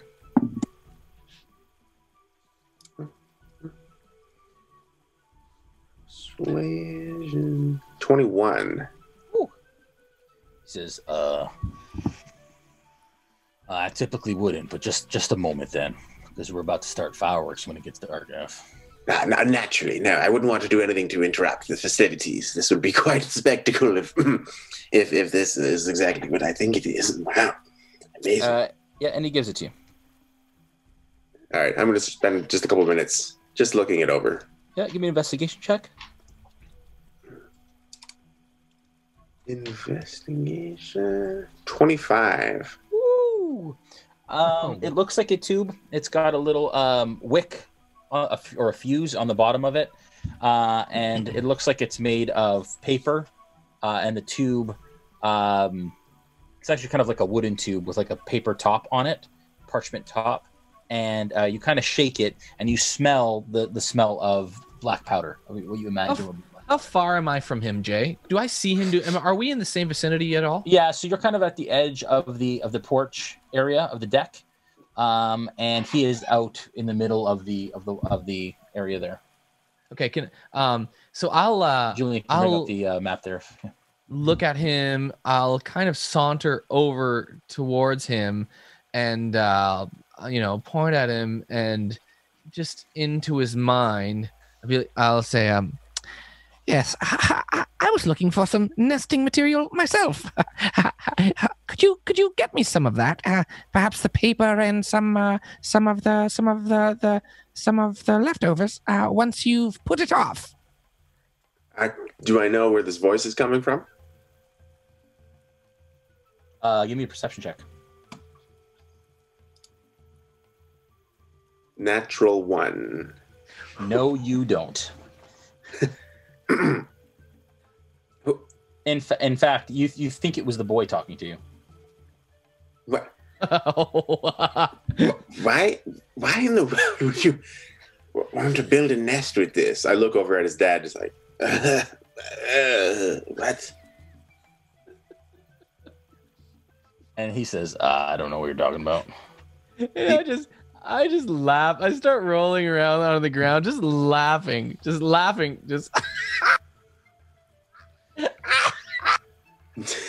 I know who's laughing? You all, again, kind of, are taking notice to the games that are on the deck. You see the Kancko kind of fall on the ground and laugh, and he's kind of pointing out at Bolt, who's kind of looking around when this laughter erupts, a little bit confused about what might be going on. What do the rest of you do? So I've been kind of discreetly nursing my drink, trying to get Bacalhau drunk to learn every secret he knows. Okay. Just in case there's anything lucrative in his mind. You continue to drink, Bacalhau? Yeah, I'll go along with that. Yeah. I'm not going to eat anything. My plan is to just try to graze later outside off of some of the plants that I find. Okay, can you give me a Constitution saving throw, please? Absolutely. It's a 20. Yeah. Let's keep drinking. You're 3 drinks in, you feel fine. And so at this point, you're like... How's Snow doing? Yeah, you're questioning Tortle physiology, because you've had 1 drink, he's had 3, and you're not quite sure, how this is happening. I'll just say to him, like, these are great. Will you have another? This one is doing quite fine. It's working quite well, I assure you. Now, just tell me, in your wonderful travels, have you ever heard stories or seen anything that might strike you as being, let's say, expensive? Expensive? Or let's say opportunities. No. Have you come across any interesting business opportunities? Not particularly. I've just been walking, trying to find my home. You've just been walking? For how long have you been walking? A 10-day or 2 or 3 or 10. I've been walking for a long time. Well, I imagine that must be very exhausting. Oh, no. Aella, you have been taking notice of the gentleman at the resort for whatever reason. And you don't see the gentleman who was teaching the class and doing the tug of war earlier, but you do all of a sudden notice a man that you haven't seen here before yet. He is a dark-skinned gentleman, short jet black hair with a half grin as he kind of walks out onto the deck. He's handsome and svelte with a slight paunch, and as he kind of walks, you see a little bit of kind of gray hair starting to pepper his dark hair. And you notice that there's a gold medallion that says something on it, kind of hanging from his neck. And he kind of stops and looks over the ocean, takes a deep breath in and lets it out as he kind of looks around at the games. What do you do? I mean, you don't have to do anything with him, but what do you do?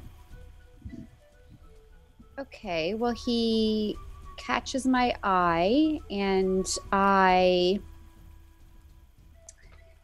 kind of casually walk out to where he's standing, and I just look up at the stars, and I just make some casual conversation. What do you say? I say, oh, I'm getting tired, guys. I'm getting goofy. I just say, hi. I don't even know. Hi, I am Aella. Hello, I am Jared. It is nice to meet you, make your acquaintance. How long have you been here? Oh, I just arrived earlier this afternoon. Did you come with your family? No, I am all by myself. I retired recently. Used to live across the ocean, and decided to come see what this Menagerie Coast was all about. And are you liking it? I love it so far. It's beautiful here. You're just here for some relaxation? Yes, I am retired. I've been busy the last number of years. It's been a tough go, but now I am just taking my time to take it all in and breathe it all in. And as you kind of get closer, you see that this medallion around his neck actually says J Money on it, and it kind of sparkles in the sun, in the kind of the setting sunlight. Okay. Hey, you actually have a necklace like that, don't you? Yeah, this guy's me. Jason, yeah. Okay, so now I spot his J Money. Yeah. Yeah, so I spot his necklace, and I kind of like get the vibe from him, right? So I kind of like look behind him and see if his pants are pulled up or if they're like way down on his hips, like like they wear them nowadays. Where's his pants? Because that's he's actually very smartly dressed. Okay. And he kind of notices that you've noticed the medallion, and he gets a little kind of embarrassed, and he kind of tucks it in and pulls it like he almost didn't realize that it was out of his shirt, and he kind of tucks it into his shirt. Oh, I didn't think he was wearing a shirt. Yeah, no, he's I'm sure you didn't. Is this my story or your story? he's smartly dressed in like almost like a loose fitting, flowing pirate like poet shirt with like the ties that are kind of somewhat undone, a little bit of chest hair coming out, and these tight kind of leathery suede pants with some boots that are kind of knee-high almost. Give me a history check, please. Okay.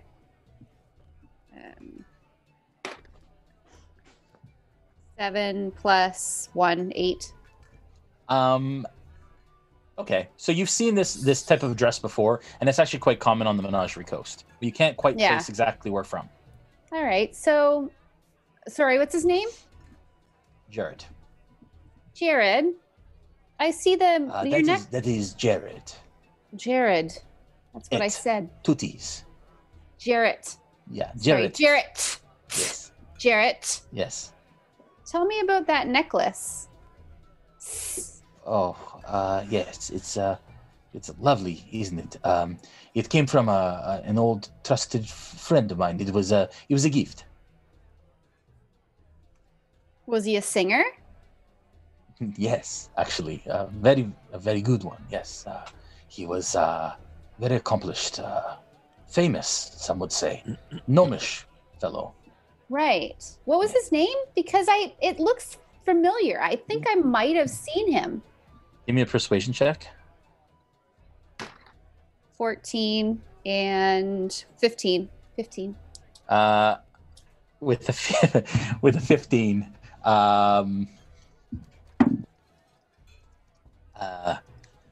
The information is my own. Let's just leave it at that. Well, you just cut off the conversation. Okay. Where are you from?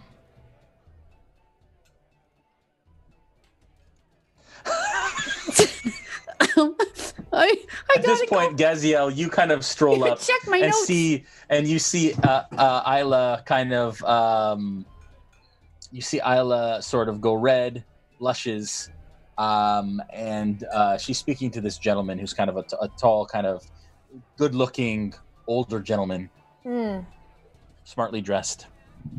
I interject and say, "Hello, how are you doing?"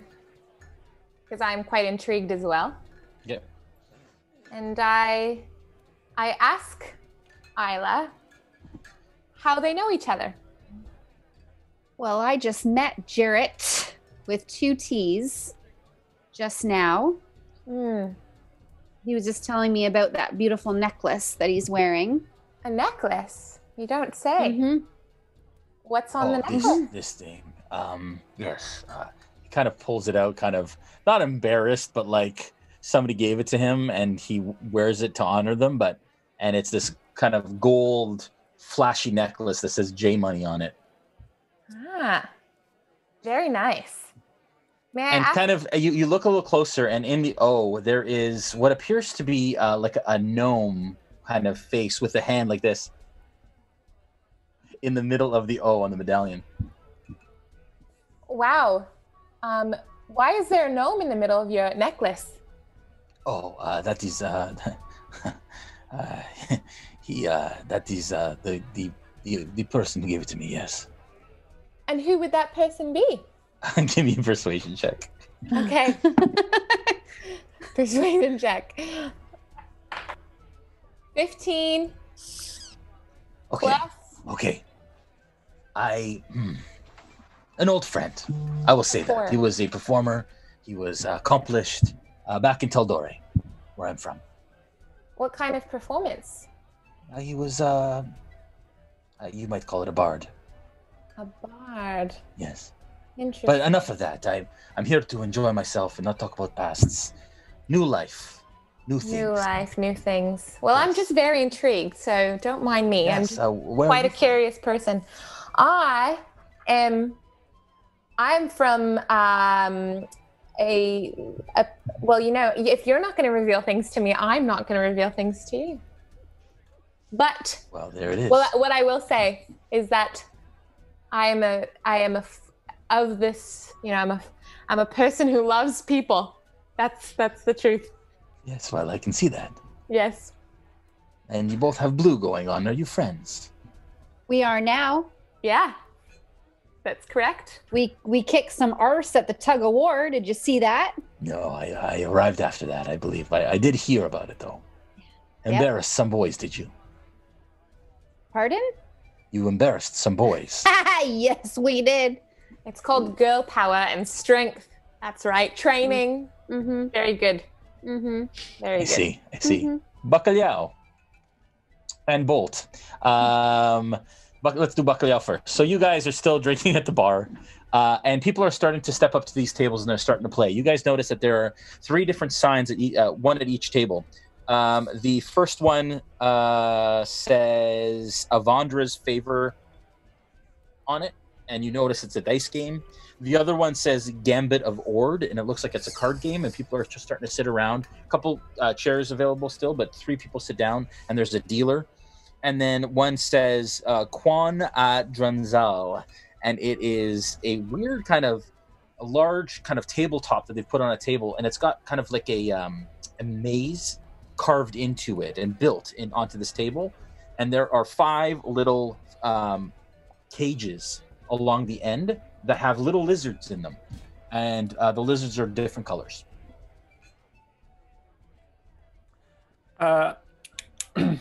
Okay, so I'll ask him. Are you familiar with any of those? Oh, there's 3 games. Maybe you're familiar with them. There's Avandra's Favor, Gambit of Orbs, and Quan ad Dranzel. Do you know these games? I know of them, yes. Avandra's Favor is the only one I have played. And you know these are famous Marquesian games, Snow. Yes, these are famous in Marquette. I've never played a game before. Well, why don't you give it a try? They are games of chance, so be ready to lose some coin. Oh, no thank you. You do not like to take the risk?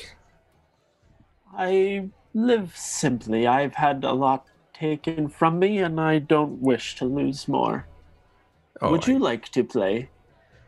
Well, perhaps I could play some dice. I could take you over.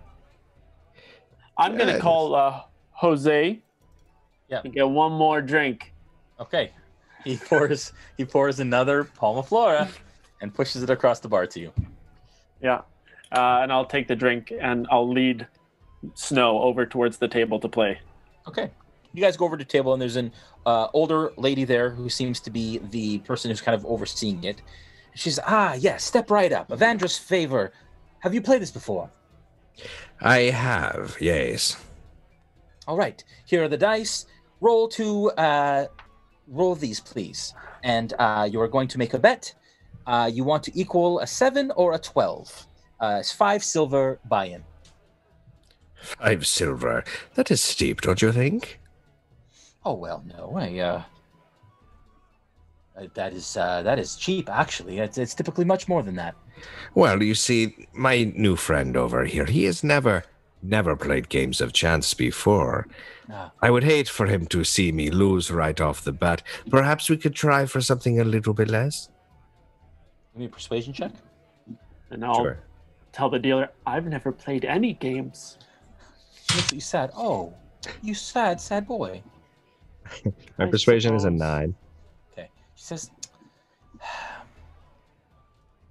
listen, how about 5 silver between the 2 of you? Then it's less, and you potentially double your money. What do you say, Bacalhau? You've been such a good friend. I suppose I could lend you some money if it means you'll have some fun. You know what? I do not like to borrow. I will just front the money, and you enjoy the show, okay? Thank you. Hey, Jay, as he's rolling, if I'm with them, and I believe I am, I just follow Snow around. As he's rolling, I'm going to cast Prestidigitation to make sure the dice show the right side up and a win. So I'll just wave. Can I do that? Yeah, give me a description of Prestidigitation just to make sure that... Yeah, so this spell is a minor magical trick that novice spellcasters use for practice. You create one of the following magical effects within range. You can create an instantaneous, harmless sensory effect, such as a shower, sparks, a puff of wind, faint musical notes, or add odor. You can instantaneously light or snuff out a candle, a torch. You instantly clean or soil an object. You can chill, warm, or flavor up to a foot. You can make a color, a small mark, or a symbol appear on an object. That's what I'm doing. That's the one. For 1 hour. Okay. And do you have to roll anything, or does anybody get a save on that? There's no save. It's cantrip, and the spell can have I can cast it multiple times. You have up to 3 of its non-instantaneous effects at one time if I want. So I can cast it over and over again. Okay. What's the range on it? 10 feet. Okay. So you're getting close enough. And you cast. When do you cast it? I'm gonna cast it as he's rolling it, as they're landing on the as they kind of set to land in their final position. Okay, so here's what we'll do. I want you've casted it. You'll cast it at that time, but to time it so that it shows when it actually lands, I'm gonna need a sleight of hand check to make sure that you kind of time it so it doesn't change after the fact. Sounds fair. Cool. And who's rolling the dice? I will roll the dice. Oh, They're sorry, D6s. no. What's that? They're D6s? Yes. All right. So 2 D6s, right? Yeah, 2d6. Oh, I got a 21. All right. All right. One is a 1 and the other is a 4. Okay. You roll it, and the kind of roll, and you have a 7. And everybody around the table goes, ah! And everybody kind of cheers. And she says, oh, see, beginner's luck. I told you it would be good. I'm smiling with my little turtle beak. And she gives you your 5 silver, and she gives you 5 more silver. Thank you kindly, milady. And don't you see, my friend, it is just that easy. That was incredible. Shall you try next? And she looks at you, Buckley. Oh no, I don't want to lose any money. Okay, back to J Money. He says, well, may I buy you a drink?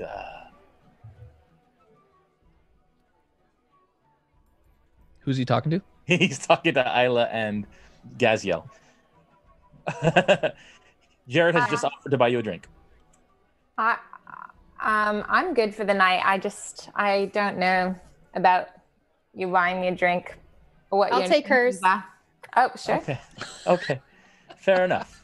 Just this way. And he kind of leads you, Aella, to the bar. He orders 2 Palma Floras because they're the best. And he has one, and he passes one to you. And you guys have a little bit of chit chat at the bar. Okay. Bolt, you kind of inspect the firework. You kind of understand how it works. Black powder fuse, very simple kind of make. You give it back to the groundskeeper, and he starts to put it back in the ground at this point. And it's getting darker outside at this point. And I sit right in the front row. Okay. And I just wait expectantly for the show to begin. Yeah, so you cross-legged, kind of sit down in the sand. Nobody else is sitting there, and they kind of wait. And there's a little boy who kind of like runs over, and he's got like berry juice kind of around his mouth, and he kind of runs over and he looks at you, and he smiles, and you're obviously glistening, and he sits down beside you in the sand and crosses his legs too. He puts his hands in his lap, and waits. Are you looking forward to the festivities tonight as well? Yes, I am. Yes. You've seen this type of display before? Fireworks. They're my favorite. They're my very, very, very favorite. But I've never seen anything you like. Can I touch you? I guess so. And I just reach my clawy hand out. And he kind of goes, oh, they're cool. Yes, like scales, like exactly what they are. Wow, can we be friends? Sure. What's your name? My name is Gregory. Gregory. Yes. What's your name? My name. You can call me Bolt. Bolt. I like Bolt. That's a nice name. Now, Gregory, where are your parents? Oh, I don't know. They drink a lot of Palma Floras. My dad's probably sleeping. My mom's, I don't know where. All right. I saw her with Delroy earlier. I don't know. Oh, Delroy. Remind me, who is this Delroy? The big guy. He does the dancing and the classes and. Oh, does he run the tug of wars? Yeah, Delroy. That's right. Yeah. Yeah, he's very good at that, isn't he? Yes. Well, all right. Well, what is your name? I mean, sorry, I asked that already. How old are you? I meant to say. Oh, I'm 11. 11. Oh, Yes. That's pretty young, isn't it? How old are you? Me? I am 30. 30. A little older than 11. You look older than 30. Well, okay. It's the scales, you know. We age differently. I'm just going to leave it there. Okay. But, do you have any idea what time the show is supposed to begin? Oh, I don't know, but probably pretty soon. I can't wait. Excellent. I will wait as well. All right. All right. Back to Bacalhau. You guys are at the tables. You guys just won. There are 2 other games. Do you guys want to do anything else at this time?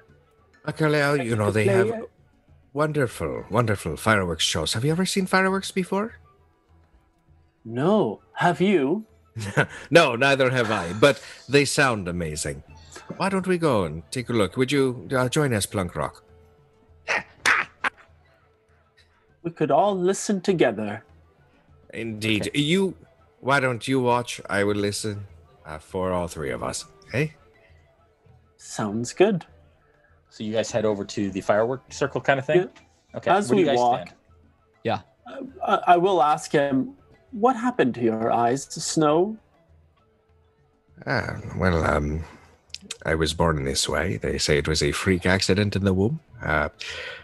My father had always joked that my sister did it before we were born. She just clawed me in the womb or something. You know, we were twins. That sounds terrible. And that reminds you, Snow, that you actually haven't seen 3 earrings around since you docked. You have seen a couple of the crew members, but you haven't seen any of the officers. You imagine they're all kind of just relaxing and tired, and they don't typically engage in the jovial nature of what goes on here. But you did see Kajori with a young Marquesian woman earlier. At Kajori. Mm-hmm. Yeah, it's just like him. Yeah. Okay, so everybody survived the encounter, right? You didn't lose anyone? Okay, That's good. All right. So I guess that's normal, though, right? Would I expect to have seen 3 earrings? Yeah, and you had heard, you had heard also that a lot of them were planning on going into town, into the village, which is across a large suspension bridge on the north side of town, and that goes into the actual village. This is the resort side. The other side is just where people live. Do I know what her business was in town? No, you just know that she came to trade the spice, the fusaka. Got it. Okay. All right. Well, I head out with Bacalhau and Plunkrawk to catch some fireworks. Okay. Yeah. All right. Gaziel, what would you like to do? Knowing that there's a fireworks show, I would like to go out and also enjoy the fireworks, maybe with the men that I did tug of war with earlier. Okay. All right. Yeah. Aella, you have a nice conversation with Jarrett. He tells you that he actually is. You get the sense that he's former military, and as he starts to drink a bit more, he kind of loosens up a bit, and he tells you that he was he's a former captain of the guard in far off land, but before that, he came from Ancorel in Marquette. And he had to flee, but you can't quite get the information of why out of him. He's not quite that inebriated yet.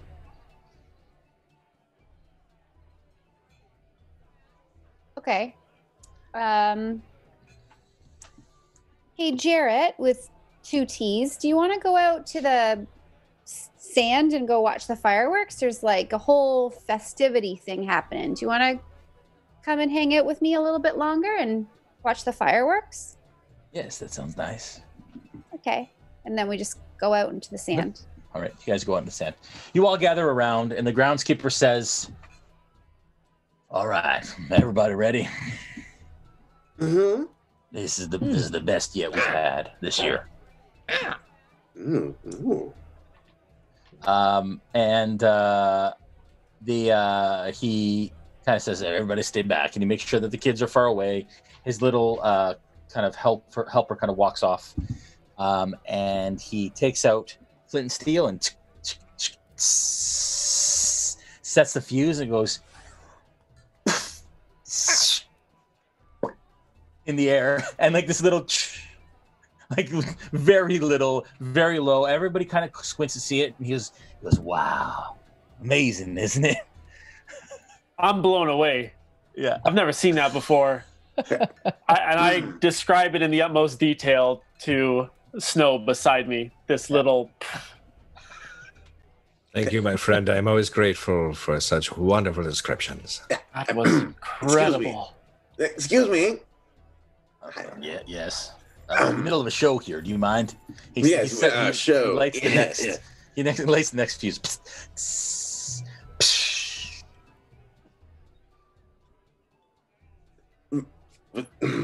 Okay. Now, we were promised some real entertainment. Fireworks display. It just looks like you've broken a lighter. I'm sorry. Are you What not is this? entertained? I'm afraid now. No, you need to do something. Something more like this. And I'm gonna cast create bonfire, just in the front, in the middle. Yeah. And just from using like a little device that I have that kind of causes it to shoot out, and I smack it on the ground, and the bonfire shows up. So you walk right over there. and you have a device, and it's kind of like almost like a boomstick, I guess, or something, right? And you kind of hit it on the ground, and when this large bonfire erupts in front of you guys. We actually have a bonfire. We put that aside just in case you could use your create bonfire spell, and everybody goes ah, and Bill the groundskeeper kind of goes, thanks a lot, and the last firework that's in it goes inside the bonfire and basically just sparks up the side. He's all right, show's over, and he kind of turns around. I stand and I clap. I'm blown away. I clap sympathetically. That's great.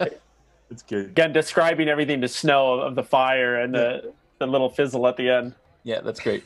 Excellent. Yeah, Who I did turned that? to the boy next to me. You see, that's what we call a show. That was very good. Can you teach me how to do that? Well, it's very hard to teach. You have to really work on your craft, and if you're really interested, I could just give you a quick lesson at some point someday. Yes, I'd like that very much. Tomorrow? Tomorrow morning, nice and early, like 5 o'clock. Oh, sure, why not? Yes, when the sun rises, I'll be here. That's early. Sure, fine, whatever. Okay. Good. I'll be here. We'll see you then. All right. We'll see you then. So the rest of the evening goes pretty much the same. You guys have some more drinks. There's some dancing. And Delroy comes out and teaches some forbidden dances. And you guys all go to bed and enjoy the rest of your night. Next morning, bright and early. You want to wake up, Bolt, nice and early? Yeah. Okay. Yeah, I'll wake up early. You go out, you meet Gregory, you have a conversation about how things happen. What do you exactly want to kind of teach him or tell him about what he's asking? So I take out the boomstick that I had from last night, and I just sort of explain to him, yes, now you see, and I'm pointing at it with like a screwdriver. You see, this part here is, you have to make sure that it's twisted just so, and then this part over here needs to be like that. And then when you're finally ready, well, here, you do it. Okay, and he kind of does it as well. And he kind of fumbles around with it a little clumsily, but, kind of is trying to make you proud of what he's doing, but he's not doing very well. It's very close. Here, let me try. And then I do it, cast bonfire again with it. That's so cool. I'll get it right. I'll keep practicing, okay? All right. Well, so this one's mine. Oh. Can you make me one? Oh, well, maybe. That'd be great. I'm sure my parents would love it. Actually, that's a good point. It's not very much good for a parent wouldn't like this. Okay, see you later. And he kind of turns around and he runs off along the beach. Bye. I woke up extra early for this 5-second exchange. Bye. And now you're kind of out, kind of alone on the beach at this point. And the fishermen are starting to put their boats out to fish for the morning's catch. But that's pretty much that. What do you want to do for the rest of the time until everybody else wakes up? Do I see what was his name? Whose harpoon I had misplaced? João? No, he's not out yet. Oh, he's not out. No. Okay. But you kind of, if you want to just kind of sit on the deck, look over your schematics and kind of your drawings and start to think about, how maybe you can improve your harpoon and stuff. Yeah. Improve the harpoon, the catapult, catapult. Yeah. And I'll do that. Cool. All right. So you kill some time and eventually you all wake up and people are starting to gather. It's around 9:00. Breakfast is served and it's a continental breakfast that is included in your room fee. But there is bread and some potatoes and some salted pork that is put out for everyone, and fresh squeezed juices and all this wonderfulness. You guys enjoy your breakfast, and you wait until about noon when the shark hunting tournament is supposed to begin. The shark hunters begin to assemble on the shore. They start to affix their harpoons. They're sharpening their harpoons as well. And there's about a half a dozen shark hunters at this point that are kind of ready and waiting to go. Bolt, are you going to join them? I'll go. I'll put my schematics away and start going near them. Okay. Does anybody else want to join in the shark hunting tournament? I do. No, I'm gonna sit on the dock, and I'm just gonna play some songs, play some tunes. All right. I'll hang out with Plunkrawk. Okay.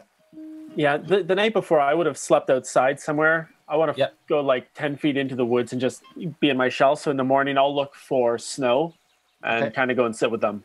Okay. You find him at breakfast time. Is there anything specific you want to talk about? No? Okay. So you guys just sit with them and chat. Just listen to the music. Okay. Gaziel, you want to join the shark hunters? Oh, of course. Yes. Okay. And are you using your Warhammer for this? I would like to use, I'm not sure the Warhammer would work, but I do have javelins. Yes, you could absolutely try and use a javelin. I use a javelin. For sure. But you imagine, give me a survival check. A survival check. Okay. 17. Okay. With a 17, you realize plus that +3. Oh, yes. +3. So 20. 30, 20. With a 20, you know absolutely that you're going to have to affix a rope or something to these javelins, or they're just going to kill the shark, and then you don't have a way to kind of reel it in or take it anywhere with you. So you have rope as part of your adventurer's pack. So if you could affix, you're going to try and kind of affix rope to it. I'd like you to make a sleight of hand check to try and affix rope to the javelin. What is a sleight of hand check? That's part of the skill. So it's in your skill list, and then you just add that to it. Sleight of hand. Got you. A 3 plus 3. a 1. Yeah, 4. you think you did great. You're pretty happy with the way that your rope is tied to your javelin.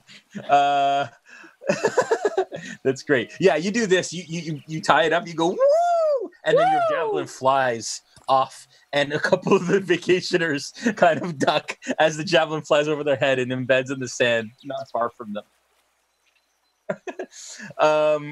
You go over and you go over and you pick it up and you kind of like sheepishly walk back over, and Delroy kind of stands up. He says, "All right, y'all ready to go? Wait for my signal, all right?" Yeah. You guys are all watching the harpoon. The hunters kind of get into a crouch position and are ready to go in. Well, all of a sudden, the ground beneath your feet trembles and starts to crack. One of the docks actually you hear it crumble and fall into the ocean, and the sound of screaming starts to fill the air as a stampede of the beachgoers starts to flee the beached area. All of a sudden, as you guys look out into the ocean, a chorus of shrieks adds to the cacophony as shark hunters start to turn and run from the water onto the beach as they are pursued by humanoid creatures with what appears to be fish-like heads and slick, rubbery skin. And they're carrying spears and tridents as they start to charge the shore. Once again, an aftershock hits, and the ground begins to tremble again and shake as people start to scream. The ships start to rock in the water, and that is where we're going to end the session for this evening. No! Oh, man. It's a good thing I'm Guys, wearing we all didn't my die gear. session 1. The first session, you're still alive. Hey, I give you a whole vacation. This whole vacation session was meant to follow out from Into the Mist. Thank you.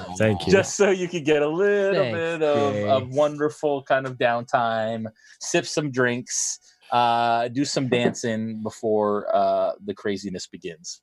But So that is Matt where Mercer's coming back as one of the villains next week, right? Yeah, no, he's not yet. So yeah, thank you everyone for watching us at home. Again, it was a record viewership night tonight. Sorry we've gone an hour and a half after our usually scheduled time. I appreciate our players for sticking around. I know you guys were getting tired. I saw some yawns and some nodding over there, but really, really appreciate it. Again, join us next Monday for Into the Mist. See that? For Tides of Wildemount, episode 2, which will be the continuation of this story. I want to thank our sponsors again, as always, Sirenscape for being our main title sponsor, to WizKids, to Dwarven Forge, to Mithril Armories, and to Hero Forge, our new sponsor. We're so grateful and thankful for all of them for helping us do what we do. Nolzur's Marvelous Tutorials this Sunday night. I'm not sure what we'll be painting yet, but I will be announcing kind of the month ahead of time as soon as possible. And remember, if you liked what you saw tonight, make sure that you follow us on the D&D Twitch and on the RealmSmith Twitch, and consider making us your subscription for Twitch Prime, as well as just a regular subscriber, because it's great. You get all kinds of fun, wonderful benefits from it. And the last couple sessions, we've had people actually gifting subscriptions, which is a really nice thing to do at this time of year, especially given what's going on in the world. You guys have a wonderful week. Take care of yourselves, stay home, and thank you for making us your preferred apocalyptic viewing entertainment experience for the evening. Thank you, everyone. Have a good night. Bye. Good night, Jay. Bye, guys.